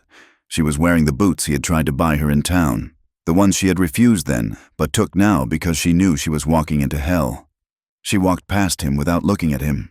Her face was set in stone. "Nalin," Eli said. "Don't. It's night. There's a storm coming." "I would rather sleep with the snakes," she said, her voice cold and dead. "Than sleep under the roof of the man who killed my brother." She walked out into the yard. She didn't go to the barn for a horse. She wouldn't take anything else from him. She walked past the corral, past the windmill, and into the dark, stony desert. Eli watched her go. He stood gripping the porch railing until a splinter dug deep into his palm. Part of him wanted to run after her, to tackle her, to drag her back and lock her in the room until she understood. But the other part of him, the part that carried the weight of the dead, knew she was right. He was poison. He had touched her life years before they met, and he had broken it. Maybe she was safer out there in the dark than she was with him. He watched until her small, limping figure was swallowed by the shadows. The sky above was sliced with cold, indifferent stars. The storm did not come with a warning. It did not rumble in the distance. It simply fell out of the sky. 2 hours after Nalin left, the heat that had built up all day collapsed. A sudden violent wind slammed into the cabin, blowing the door open. And then the rain came. It wasn't rain, it was a deluge. It was a curtain of water so thick it drowned out the sound of the wind. It hammered the roof like buckshot. Eli was sitting at the table, a bottle of whiskey in front of him, staring at the empty chair opposite. When the rain hit, he looked up, blinking. Arizona rain was dangerous. The ground was hard as iron. It couldn't drink the water fast enough. It pooled. It ran. It sought the low ground. The dry washes and arroyos, bone dry for months, would become raging rivers in a matter of minutes. "Nalin," he whispered. She was on foot. She was lame, and she had headed south, toward the broken country where the washes cut deep through the rock. Eli stood up, knocking the chair over. He grabbed his oilskin coat. He grabbed the lantern. He didn't think about the whiskey. He didn't think about the insults she had screamed at him. He thought only of the water rising in the dark. He ran to the barn. The horses were spooked, kicking at the stalls as the thunder cracked overhead. He saddled the big roan, his fingers fumbling with the cinch. "Easy, boy, easy," he soothed, though his own heart was hammering a frantic rhythm. He swung into the saddle and kicked the horse out into the storm. The world was chaos. The rain slashed at his face, blinding him. The lantern swung from his saddle horn, casting a pitiful circle of yellow light that was swallowed by the blackness.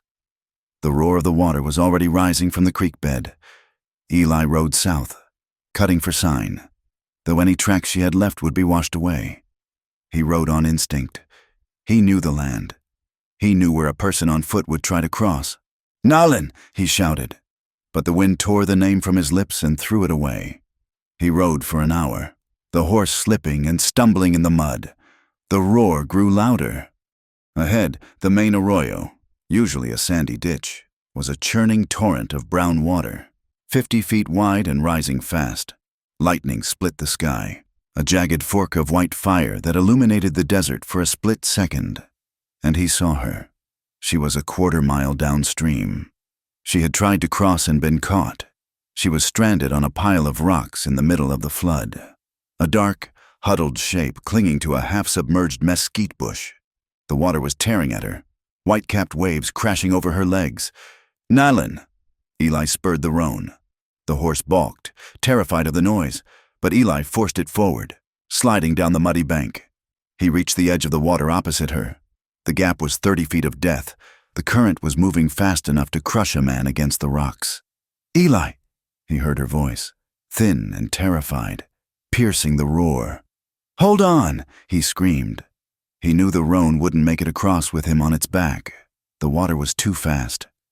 He dismounted, tying a rope around his waist and lashing the other end to the saddle horn. "Stand," he commanded the horse, praying the animal wouldn't bolt. Eli plunged into the water. The cold was a physical shock, knocking the breath out of him. The current grabbed him instantly, sweeping him off his feet.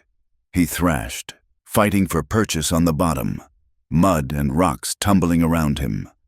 He swam, stroking hard against the force of the flood, angling toward the rock where Nalin clung.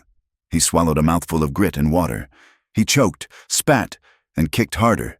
He slammed into the rock, the impact bruising his ribs. His hand scrabbled for a hold on the wet stone. He found a crevice and hauled himself up, gasping. Nalin was there, shaking so violently her teeth clicked together. She looked at him with wide, shock-filled eyes. She didn't look at him like a murderer now. She looked at him like he was the only solid thing in a dissolving world. "The water," she gasped. "It came so fast." "I got you," Eli yelled over the thunder. "I got you." He grabbed her by the waist. The water was rising. The rock wouldn't be safe for long. "We have to go back," he shouted. "Hold on to me. Do not let go." He pulled her against his chest. She wrapped her arms around his neck, burying her face in his coat. He could feel her heart beating against his own. A frantic bird flutter. Eli pushed off the rock, back into the torrent. The rope went taut. The roan on the bank braced its legs, holding the weight. Eli fought the current, kicking with everything he had. One arm clamped around Nalin, the other gripping the rope. They were tumbled under. Darkness swallowed them. Nalin's grip tightened, choking him. Eli kicked, surfacing, gasping for air. They were dragged through the mud, battered by debris. Finally, his boots found traction in the muck of the bank. He hauled them up, crawling on hands and knees, dragging Nalin with him until they were clear of the water. They collapsed in the mud, entangled, gasping, coughing up water. The rain beat down on them, relentless. "You came," Nalin wheezed, staring up at him, water streaming from her hair. "I told you," Eli rasped, wiping mud from his eyes. "I don't let things die." They couldn't make it back to the ranch. The smaller washes between them and the house would be impassable now. Eli remembered a shallow cave in the limestone bluffs, half a mile to the east. It wasn't much, just an overhang where the old ones had stored grain. But it was high ground. They walked, the horse trailing behind. Eli supported Nalin, her bad leg dragging in the mud.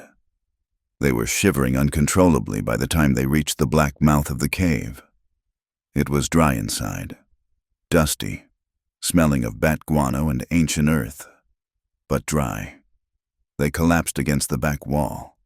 Outside, the storm raged on, lightning flashing like a strobe light, illuminating the cave in brief, stark bursts.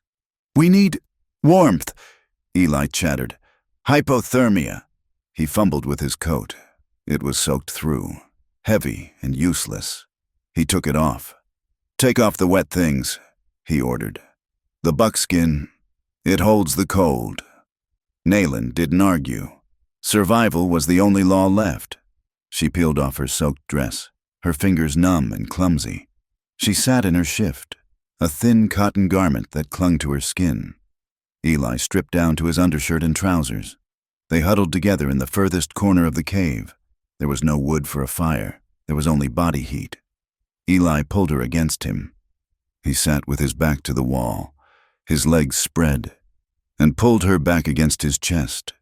He wrapped his arms around her, chafing her arms with his hands to generate friction. "You're freezing," he murmured against her hair. "You came," she said again, her voice a whisper.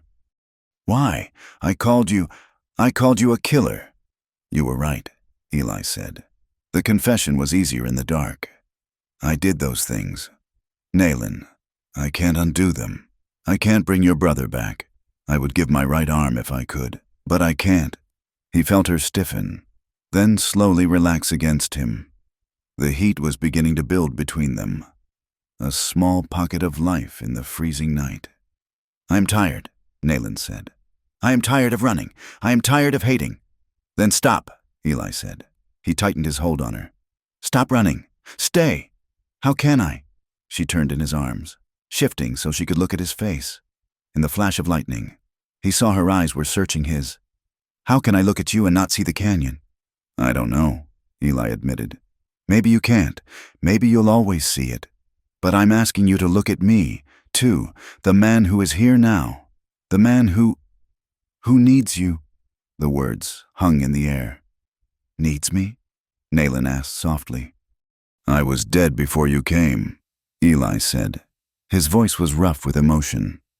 I was just a ghost haunting my own house. You woke me up, Nayland. You made me want to wake up in the morning. He reached up and touched her face. His hand was trembling. I want you, he whispered. Not because I'm guilty, not because I owe you, but because, God help me, you are the only thing that makes sense to me anymore. Nayland looked at him. She saw the pain in his eyes. She saw the guilt that would never fully leave him. But she also saw the love. It was a terrified, broken kind of love. But it was real. She felt the warmth of his chest against hers. She felt the strength of the arms that had pulled her from the flood. The anger that had fueled her for so long felt heavy, useless. She wanted to lay it down. I want you too, she admitted, the words frightening her as she spoke them. I look at you, and I feel safe, even knowing what I know. That is a madness, Eli. Maybe, Eli said. She reached out and traced the scar on his jawline. Her finger was cool against his hot skin. This scar, she whispered. My people gave it to you. Yes, and your past. It gave me mine, she said, touching her own heart. We are both marked. Maybe the marks fit together. She leaned forward. Eli stopped breathing. Their faces drew close. This time, there was no hesitation, no pulling back. They kissed. It wasn't gentle. It was desperate. It tasted of rain and mud and fear. It was a collision of two people who had been starving for years. Nayland's hands gripped his shoulders, her fingers digging into the wet fabric of his undershirt. Eli's hand tangled in her damp hair, pulling her closer, deepening the kiss until the world outside the cave ceased to exist.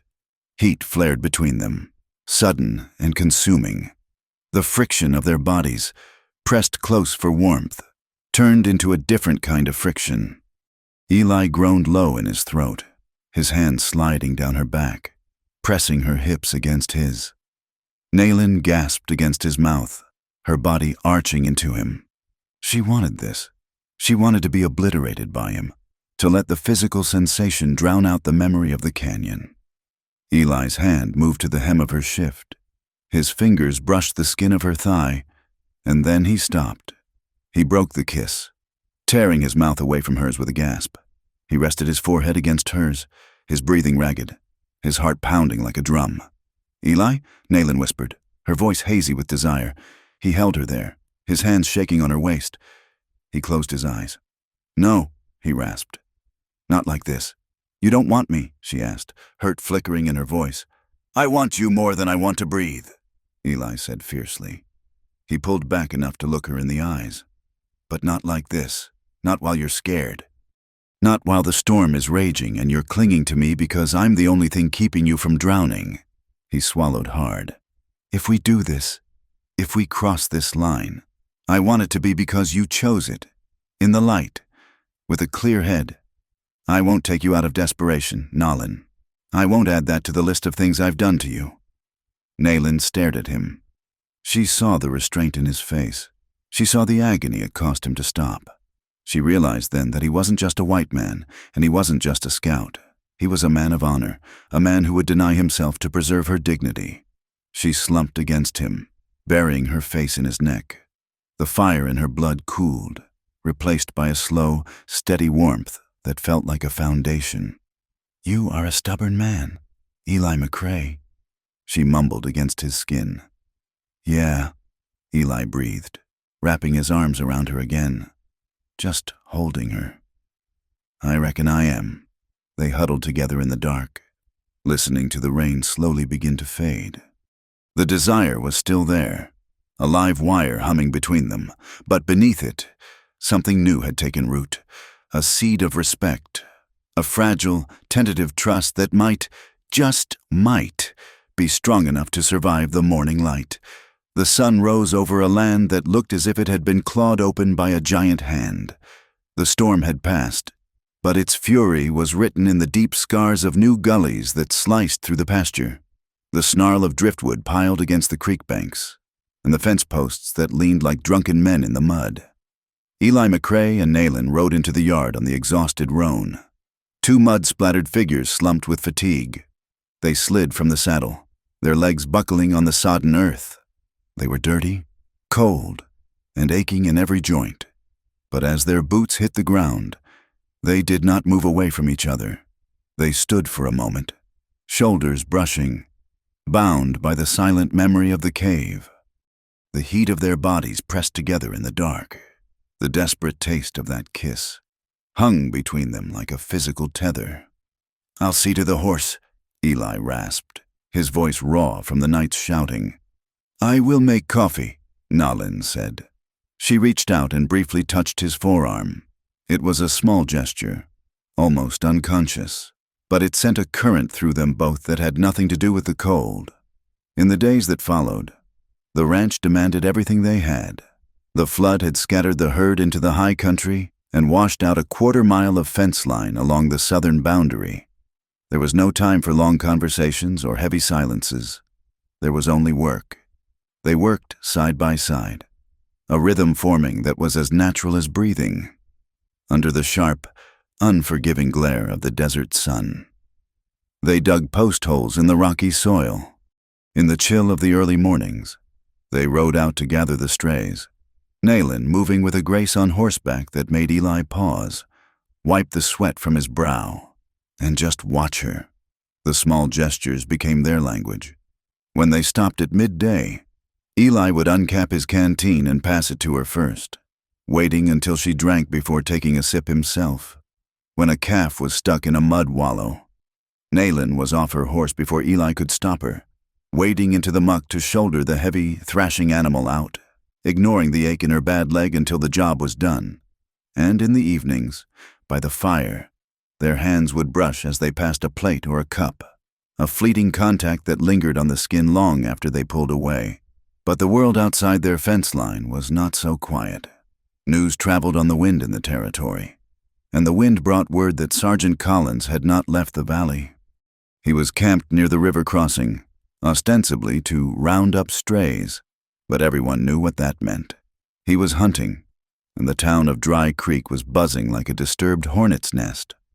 Rumors reached Eli when he rode in for mail, whispers that Collins had been drinking with Rourke, that money had changed hands, that plans were being laid. The sentiment in town had hardened from distaste to active malice. Eli felt the noose tightening one afternoon when he walked into the saloon in Dry Creek, looking for a man to help with the roundup. The silence that fell was heavy enough to crush bone. "We don't have work for you, McCrae," the barkeep said, wiping a glass with a dirty rag. "And I reckon you best drink your whiskey somewhere else." Rourke was there, sitting at a poker table, his wrist still splinted and bound in dirty linen. He looked at Eli with eyes that were flat and dead. "Accidents happen on isolated ranches. Eli," Rourke said softly.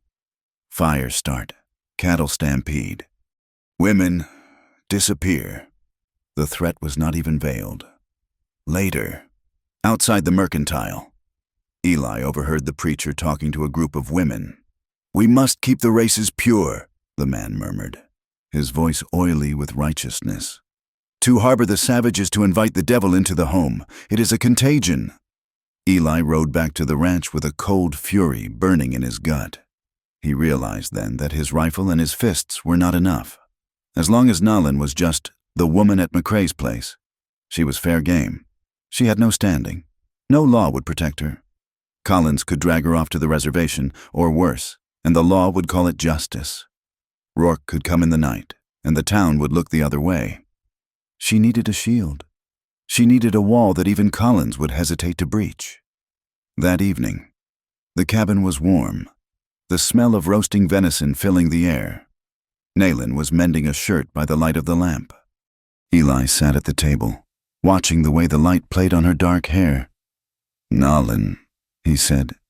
She looked up, sensing the weight in his voice. "Yes? We need to talk. About your safety." "I have my knife," she said simply. "A knife won't stop a hanging party," Eli said bluntly. "And it won't stop the army." He took a breath, his hands resting on the rough wood of the table. He felt like he was standing on the edge of a cliff. "I have been thinking," he said. "There is only one way to stop them. One way to give you a right to be here that they can't ignore." Nayland lowered the shirt. "What way?" "Marriage," Eli said. The word hung in the room, stark and impossible. Nayland stared at him. Her mouth opened slightly, then closed. "Marriage?" she repeated, as if the word were in a language she didn't speak. "If you are my wife," Eli said, rushing on before he lost his nerve. "You have my name. You have a legal claim to this land. If Collins tries to take you, he is taking a white man's wife. That complicates things for him. It gives the law a reason to pause."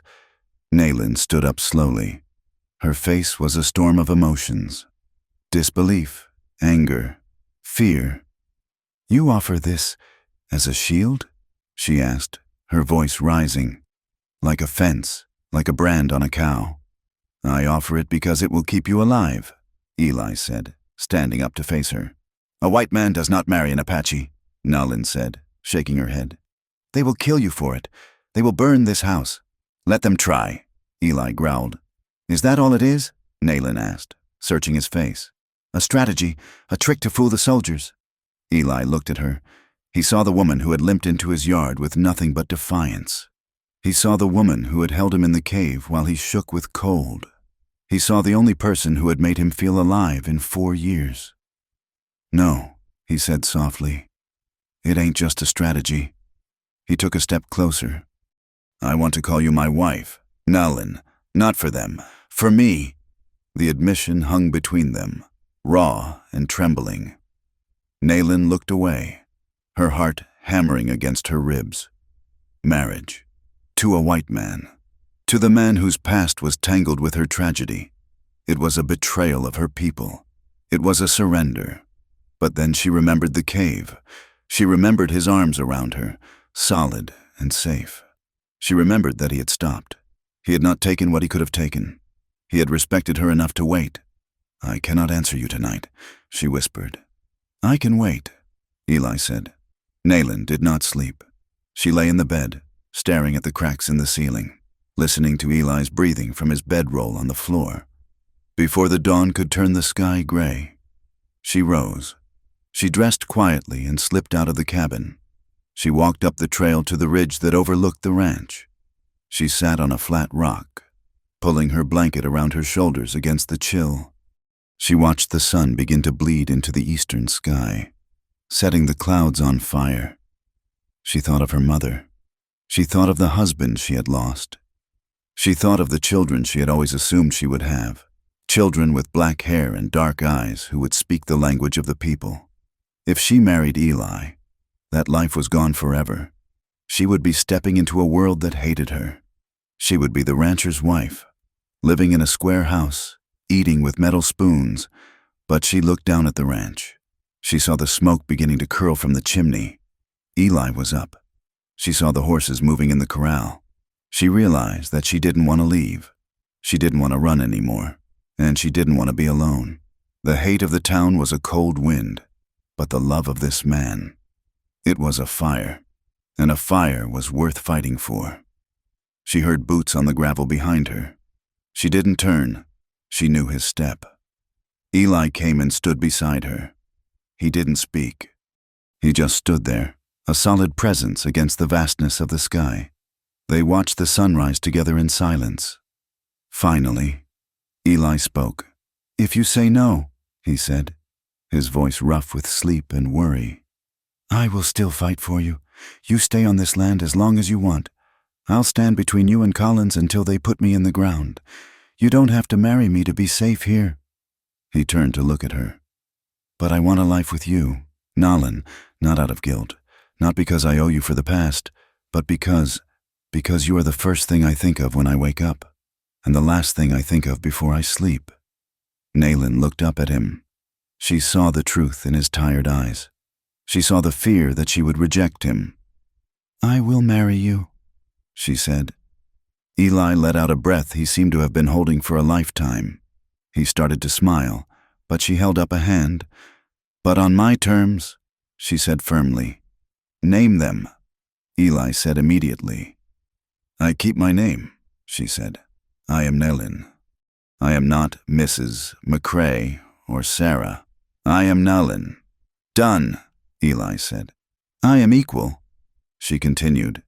"In this house, in the work, I decide about the cattle. I decide about the land. I am not a servant.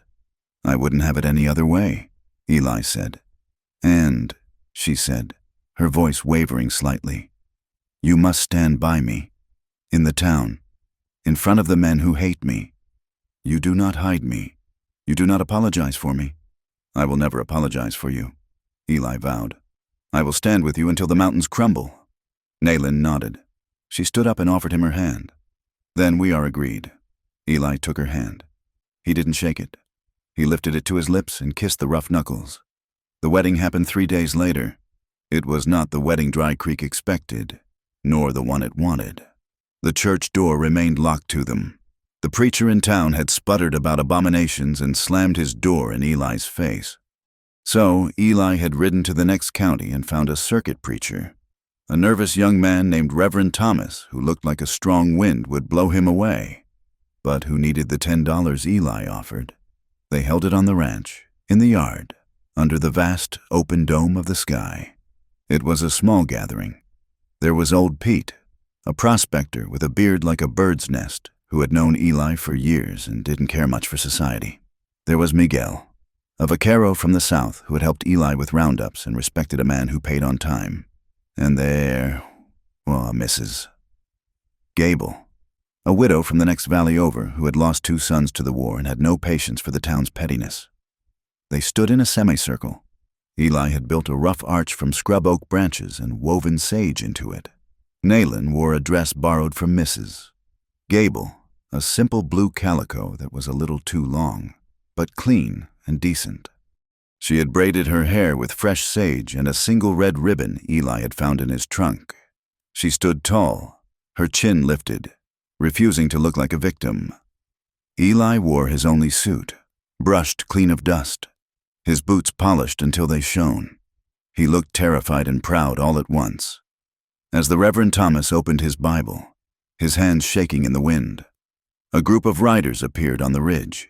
It was Rourke and 6 men from town. They didn't ride down. They just sat their horses on the skyline, watching, like vultures. Nayland stiffened. Her eyes darted to the rifle leaning against the porch rail. Eli saw them too. He reached out and took Nayland's hand. His grip was iron. "Let them watch," he murmured, loud enough only for her. "Let them see." The world narrowed down. The jeering men on the ridge, the nervous preacher, the wind. It all faded. There was only the warmth of Eli's hand. There was only the intensity of his blue eyes, locking onto hers, promising her safety, promising her a home. "Do you, Eli McCrae, take this woman?" "I do," Eli said. His voice was loud, carrying across the yard, carrying up to the ridge. "And do you—" "Nayland." Nayland looked at him. She looked at the scar on his jaw. She looked at the man who had ridden into a flood for her. "I do," she said. "Then, by the power vested in me, I pronounce you husband and wife." The Reverend nodded, relieved it was over without gunfire. Eli didn't wait. He turned to Nayland. He didn't kiss her politely. He cupped her face in his large, rough hands, treating her like she was made of something precious and breakable. He looked at her with a reverence that made Nayland's breath catch in her throat, and then he kissed her. It was a kiss of claiming. It was a kiss of defiance. But mostly, it was a kiss of hunger. Nayland leaned into him, her hands gripping the lapels of his coat. She tasted the coffee on his breath, felt the scratch of his beard. She felt the undercurrent of desire that he had been holding back for weeks, vibrating through him like a plucked string. Up on the ridge, Rourke spat on the ground and wheeled his horse around. The men rode off, defeated by a display of dignity they couldn't ruin. Night fell over the ranch, bringing with it a silence that was different from all the nights before. It wasn't lonely, it was expectant. Naylin had transformed the cabin. She had hung bundles of fresh sage from the rafters, their scent mingling with the beeswax candles she had lit on the table and the mantel. The harsh, bachelor angles of the room were softened by the flickering light. They ate dinner quietly, but their eyes kept meeting, skipping away, then meeting again. The air was thick. When the dishes were done, Eli barred the door. He turned to face her. Naylin was standing by the bed. She had unbraided her hair. It fell in a dark curtain around her shoulders. She looked beautiful, and she looked nervous. Eli walked over to her. He stopped a foot away. He felt like a boy on his first date, his hands clumsy, his heart racing. "Naylin," he said. "Eli," she whispered. He reached out and touched a lock of her hair. "You look—" "I don't have the words." "You do not need words," Naylin said. She reached out and began to undo the buttons of his shirt. Her fingers were trembling. She fumbled with the second button, getting it stuck in the hole. She let out a small, nervous laugh. "Your buttons fight me." Eli laughed too, a low, breathless sound. "They're stubborn, like me." He covered her hands with his own, stilling them. Then he leaned down and kissed her forehead. "Are you sure?" he asked, needing to know one last time. Naylin looked up at him. She traced the line of his shoulder, feeling the muscle beneath the fabric. She felt the heat of him. "I am sure," she said. "I am home." Eli kissed her then, slow and deep. He pulled her against him, and the last barrier between them crumbled. The rest of the night was a series of whispered consents and hesitations turning into courage. It was the sound of clothes rustling to the floor. It was the feeling of skin against skin, hot and electrifying. It was the discovery of each other's scars, the rope burn on her wrist that he kissed, the jagged line on his jaw that she traced with her tongue. They moved with a desperate tenderness, as if they were trying to heal each other with their bodies. There was fear. Yes, the fear of being this open, this vulnerable, but it was swept away by the overwhelming sense of belonging. When Eli finally pulled the quilt over them, the candles had burned low. The wind still howled outside, battering the logs, and the earth was still unforgiving and hard. But in the small, warm space of the bed, wrapped in each other's arms, they had built a fortress. "Naylin," Eli whispered into the darkness, testing the name on his tongue in this new context. "Sleep, husband," she murmured, her head resting on his chest, listening to the steady beat of his heart. And for the first time in years, they both slept without ghosts. The months that followed the wedding were a season of iron and dust. The Arizona territory did not soften simply because two people had found a way to love within its borders. If anything, the land seemed to test the strength of their vow with a brutal indifference. A late frost arrived in the early spring, a white, killing sheet that descended in the night. Naylin woke before dawn to the smell of cold, a scent that bit the back of the throat. By the time she and Eli reached the small plot of garden she had coaxed from the rocky soil, the damage was done. The corn shoots were black and withered, twisted like burned fingers. The squash vines lay flat and gray against the earth. Eli stood by the fence, his hat in his hand, looking at the ruin of their winter food supply. He did not curse. He simply put his hat back on and looked at the horizon where the sun was rising, pale and distant. "We will plant again," Naylin said, touching his elbow. "Seed costs money," Eli said, his voice tight. "And the creek is running low." Drought was the ghost that haunted every rancher's sleep, and it was stalking the McCrae land. The creek, which had raged during the flood that brought them together, was now a thin, muddy ribbon. The cattle grew lean, their ribs showing through dusty hides. Eli and Naylin learned the rhythm of a shared life under this pressure. It was not a life of ease. They argued. Eli was stubborn about the grazing rotation, clinging to old methods that Nalin, with her eye for the land's subtle shifts, knew were failing. Nalin was fierce about water rationing, snapping at Eli when he washed his face with more than a cupful. But the conflicts were the friction of two stones rubbing together until they fit. When the dust storms rolled in, blotting out the mountains and turning the sky a bruised purple, they huddled in the cabin, sealing the cracks with rags, in the dark, listening to the wind scour the logs. The arguments faded. They would sit on the rug before the stove, Eli mending harness leather, Nalin grinding corn, and the silence between them was no longer empty. It was a fortress. However, the world beyond their fence line remained hostile. When Eli rode into Dry Creek for supplies, the air in the town changed. Men who had once tipped their hats now turned their backs. The preacher, Reverend Caldwell, not the nervous man who had married them, but the fire and brimstone shepherd of Dry Creek, spoke from his pulpit about the dangers of mixing blood, calling it a sin against nature that would bring plague upon the valley. Children, echoing the whispers of their parents, would point when Nalin rode past on the buckboard. "There goes the savage," a boy hissed one afternoon, throwing a stone that clattered against the wagon wheel. Nalin sat straight, her face a mask of stone, refusing to give them the satisfaction of a flinch. But Eli saw her hands trembling in her lap. He saw the way she checked the horizon constantly, expecting the hatred to take a physical form. It did. On a Tuesday in late summer, Eli had ridden out before dawn to the high pastures to search for 3 heifers that had wandered off. Nalin was alone at the ranch, churning butter on the shaded porch. When she saw the dust cloud, it was too large to be a single rider. She stopped the churn. She wiped her hands on her apron and went inside. She didn't panic. Panic was a luxury she could not afford. She took the Winchester rifle from the rack above the door. She checked the load, 7 rounds. She stepped back onto the porch and waited. The riders slowed as they entered the yard. There were 6 of them. In the lead was Rourke, his face shadowed by the brim of his hat, his wrist no longer splinted but still favoring the hand Eli had broken. Behind him were 5 men Nalin recognized as drifters and hands from the big cattle outfits, men who sold their morals for a day's wage. They stopped 10 yards from the porch. The horses stamped and blew, sensing the tension. "Afternoon," Rourke called out. His voice was thick with mock politeness, like syrup over gravel. "Get off this land," Nalin said. She held the rifle across her chest, her finger resting on the trigger guard. Rourke chuckled.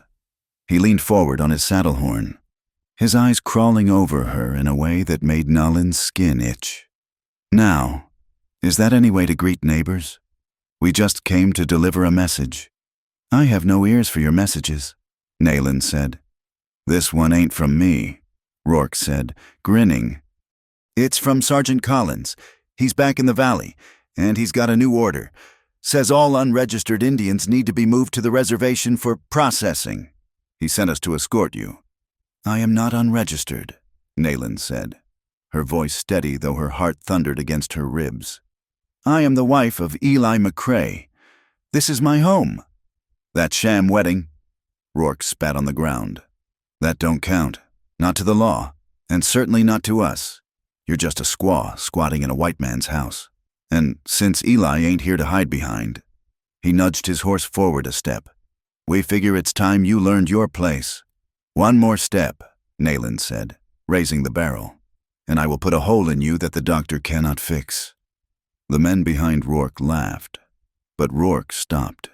He looked at the black eye of the rifle. "You think you can take all 6 of us?" Rourke sneered. "I do not need to take 6, Nalin said coldly. "Just you." The standoff hung in the hot, vibrating air. The cicadas screamed in the mesquite. Nalin's finger tightened on the trigger. She knew they would kill her. If she fired, they would storm the porch. But she would not be dragged away in chains. She would die on her own porch, defending the life she had built. Then, from the ridge behind the barn, came the sound of a galloping horse. Eli McCrae burst into the yard. He was riding the big bay mare, pushing her hard. He had seen the dust from the high pasture and had ridden as if the devil were snapping at his heels. He skidded the horse to a halt between the porch and Rourke's men, spraying dirt over Rourke's boots. Eli hit the ground before the horse had stopped moving. He didn't have his rifle in hand, but his hand was hovering over the colt at his hip. His face was a mask of fury. Dust caked in the lines around his eyes. "You get away from my wife!" Eli roared. The sound was guttural, animalistic. Rourke pulled his horse back, startled by the sudden arrival. "Easy, McCrae. We're on official business." "Official business is the army," Eli snarled. "You're just a pack of dogs looking for a fight." "Collins is coming," Rourke said, his bravado slipping slightly. "He's just down the road. He gave the order." "I don't give a damn about Collins," Eli said. He positioned himself squarely in front of Nayland, making his broad back a shield. "You step foot on this porch, you die. That is the only order that matters here." "She's a hostile! Eli!" one of the other men shouted. "You're harboring a savage!" "She is my wife," Eli shouted back, "and she has more honor in her little finger than the lot of you have in your whole lives." The sound of more hoofbeats interrupted them. Sergeant Collins rode into the yard, flanked by 4 uniformed soldiers. He looked impressive in his blue coat with the yellow trim. Despite the dust, he looked like the law. Collins surveyed the scene with cold, pale eyes. He looked at Rourke, then at Eli, and finally at Nayland standing behind her husband. "Sergeant," Eli said, his voice dropping to a dangerous calm, "tell your dogs to heel. They are deputized citizens." "Mr. McCrae," Collins said smoothly, "helping to keep the peace.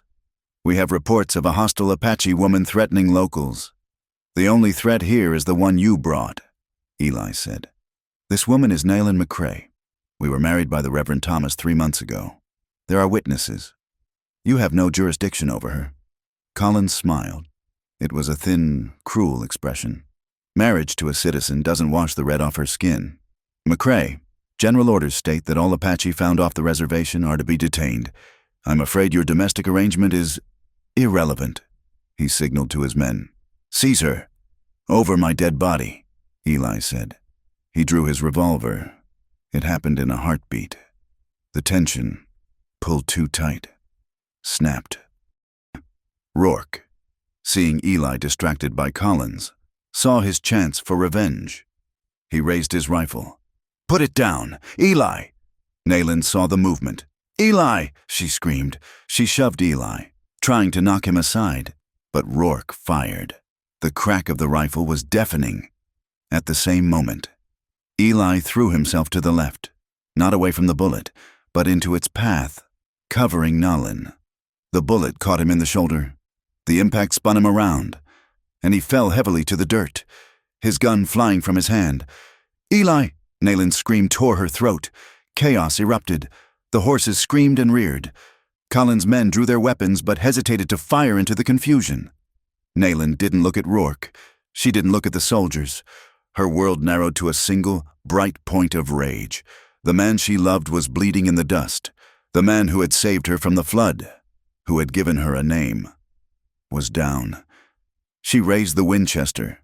She didn't aim at Rourke. She aimed at Collins. He was the head of the snake. She had a clear shot. His chest was a blue target in her sights. She could end it. She could kill the man who had laughed about her brother's death.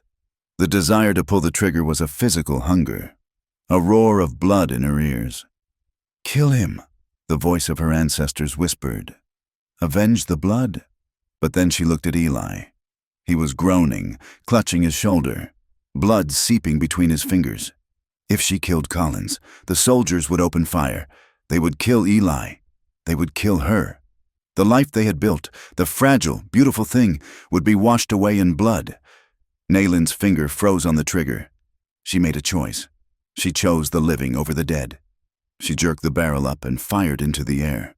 Crack! The sudden shot froze everyone. "Stop!" Nayland screamed. Her voice was not the wail of a victim. It was the command of a matriarch. She stepped off the porch, walking past Eli, placing herself between him and the mounted men She held the rifle ready, but not aimed. "Look!" she shouted, pointing at the road. "Look who comes!" A wagon was coming down the road, drawn by 2 mules. It was the circuit preacher, Reverend Thomas, and beside him rode Mrs. Gable and the old prospector, Pete. They had heard the commotion from the ridge. "What is the meaning of this?" Reverend Thomas shouted, standing up in the wagon. His voice was thin, but it carried the weight of the church. "They shot him," Nayland yelled, pointing at Rourke. "They came to my home and they shot my husband." Collins looked at the witnesses. He looked at the bleeding white rancher. He looked at the Apache woman standing over him like a lioness. The narrative had shifted. This was no longer a roundup of a hostile. This was an assault on a tax-paying rancher and his wife in front of a man of God. "It was an accident," Rourke stammered, lowering his rifle. "He stepped in front of it. You fired on a man in his own yard." "Mrs. Gable called out, her voice sharp as vinegar. "I saw it. We all saw it." Collins's face went tight. He was a hard man, but he was a politician in uniform. He knew when the tide had turned. A dead rancher would bring an inquiry. An inquiry would bring unwanted eyes from Tucson. "Mount up," Collins barked at his men. "But Sergeant," Rourke started. "I said mount up," Collins snapped. He looked at Nolan. His eyes were cold, promising future violence, but for today, he was beaten. "We will let the doctor tend to Mr. McCrae, but this isn't over?" "Go!" Nayland shouted. "Go before I forget that I'm a wife and remember that I'm a warrior." Collins wheeled his horse and galloped out of the yard. Rourke and his men, suddenly looking very small, scrambled to follow. The yard fell silent, save for the heavy breathing of the horses and the low groans from Eli. Nayland dropped the rifle in the dirt. She fell to her knees beside Eli. "Eli," she sobbed, her hands hovering over the wound. The bullet had gone through the meat of the shoulder, missing the lung, but the blood was bright and fast. "I'm all right," Eli gasped, his face gray. "I'm all right." "You foolish man," Nayland wept, pressing her apron against the wound to staunch the flow. "You jumped in front of it. You would have done the same," Eli managed to whisper. The sun went down, leaving the cabin in shadow. The doctor from the next county wouldn't arrive until morning, so Nolan did the work herself. She boiled water. She cleaned the wound with whiskey, her hands shaking so hard she spilled half of it on the floor. She dug the lead out with a pair of forceps Eli kept for the stock, while Reverend Thomas held the lamp and looked pale. When it was done, and the bandage was wrapped tight, the neighbors left, promising to return in the morning to check on the herd. Eli lay in the bed, pale and sweating from the pain. Nayland sat beside him, holding his good hand. She couldn't stop crying. The tears slipped down her cheeks, silent and hot. "Hey," Eli whispered. He reached up with his good hand and brushed a tear from her chin. His fingers were calloused and warm. "Don't do that." "I almost killed him," Nayland confessed, her voice trembling. "I wanted to kill Collins. I wanted it so much I could taste it." "But you didn't," Eli said. "I am cursed," Nayland whispered, bowing her head.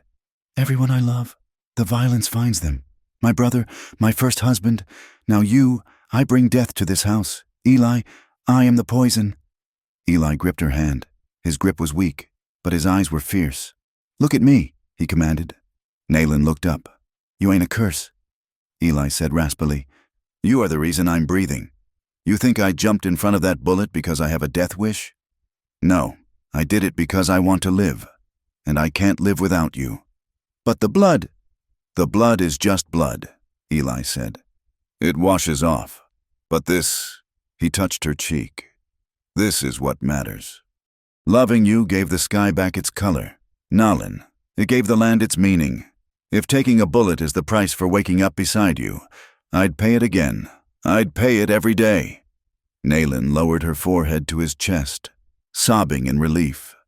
The knot of guilt that had lived in her stomach since the canyon began to loosen. She was not a curse. She was loved. Recovery was slow. The shoulder was stiff, and Eli couldn't lift a saddle for 6 weeks. But the ranch didn't stop, and neither did the changes in Dry Creek. The shooting had shifted something in the town. It wasn't that prejudice vanished overnight. Hatred is a stubborn weed. But the spectacle of Rourke shooting a white neighbor had crossed a line. When Nayland drove the wagon into town a month later to pick up grain, Mr. Hanley didn't smile, but he didn't stop her at the door. He took her money and he carried the sack out to the wagon himself. Tell him I hope the shoulder heals, Hanley mumbled, looking at his boots. It was a small thing, a crack in the ice. The Reverend Thomas, emboldened by the confrontation, started visiting the ranch. He brought supplies and news, but the biggest change happened quietly. The Mexican family on the neighboring plot, the Garcias, had watched the standoff. Mrs. Garcia, a woman who lived in fear of her children losing their heritage in this white territory, approached Nolan one afternoon. "My children," Mrs. Garcia said in halting English. "They forget the old words. You know the stories of the land." Nayland started teaching them. She sat under the cottonwood tree with 3 small, brown-faced children, teaching them the names of the birds in Apache and Spanish.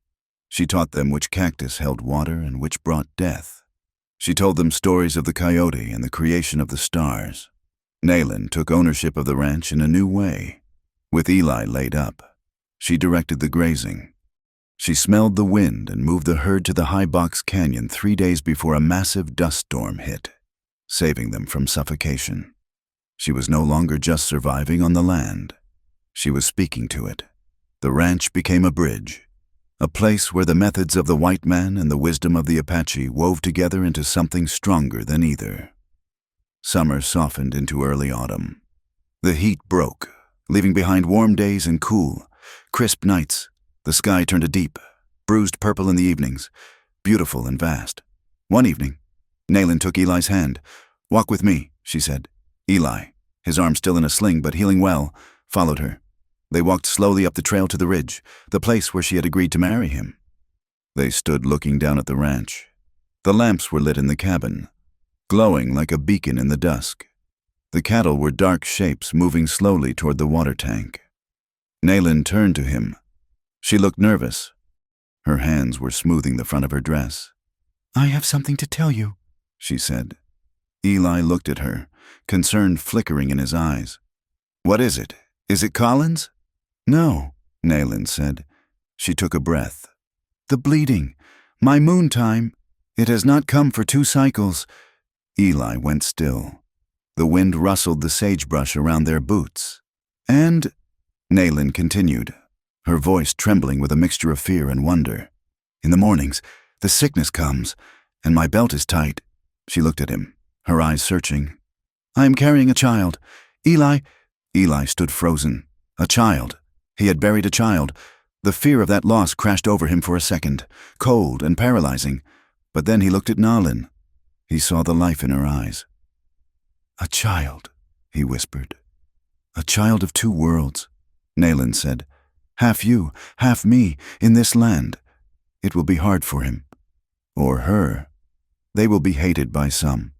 They will not belong fully to the white man or the Apache. They will belong to us," Eli said firmly. He pulled her into his good arm, resting his forehead against hers. He closed his eyes, overwhelmed by a sudden, terrifying joy. "They will be strong," Eli whispered. "Any child of ours. They'll learn to stand against the wind because we'll be standing right behind them." He moved his hand, the hand that had once held a rifle for the cavalry, the hand that had broken Rourke's wrist, the hand that had built fences, and spread it gently over her belly. "A baby," he said, the wonder breaking through his voice. He kissed her. It wasn't the desperate kiss of the flood, or the hungry kiss of their wedding night. It was a slow, reverent kiss. It was a promise. It was a seal on the future they were daring to build in a land that gave nothing for free. They stood there as the sun vanished and the first stars appeared. The West was still dangerous. Collins might return. The drought might come back. Death was never far from the frontier. But as they looked out over the darkened land, Eli McCrae and Nayland, the Apache woman who had just needed a place for the night, stood shoulder to shoulder, their fingers interlaced. Their hearts beat a steady rhythm against the silence. They were no longer outcasts. They were a family. And on a ranch where the wind still howled and the earth was still unforgiving, love stood stubbornly, roots deep in the rocky soil, against the prejudice of the frontier. Thank you so much for listening to the story of Eli and Nayland. It has been a journey through the dust and the heartache of the American West, and I hope their resilience has touched you as much as it has touched me. I would love to know where you are listening from today. Are you tuning in from the deserts of Arizona, the cities of Europe, or somewhere else entirely? Please leave a comment below and let me know. If you enjoyed this story, please consider subscribing to the From Wild West channel for more tales of the frontier, where history and emotion collide. And don't forget to share your thoughts on the story in English in the comments section. I read every single one. Until next time, keep your eyes on the horizon.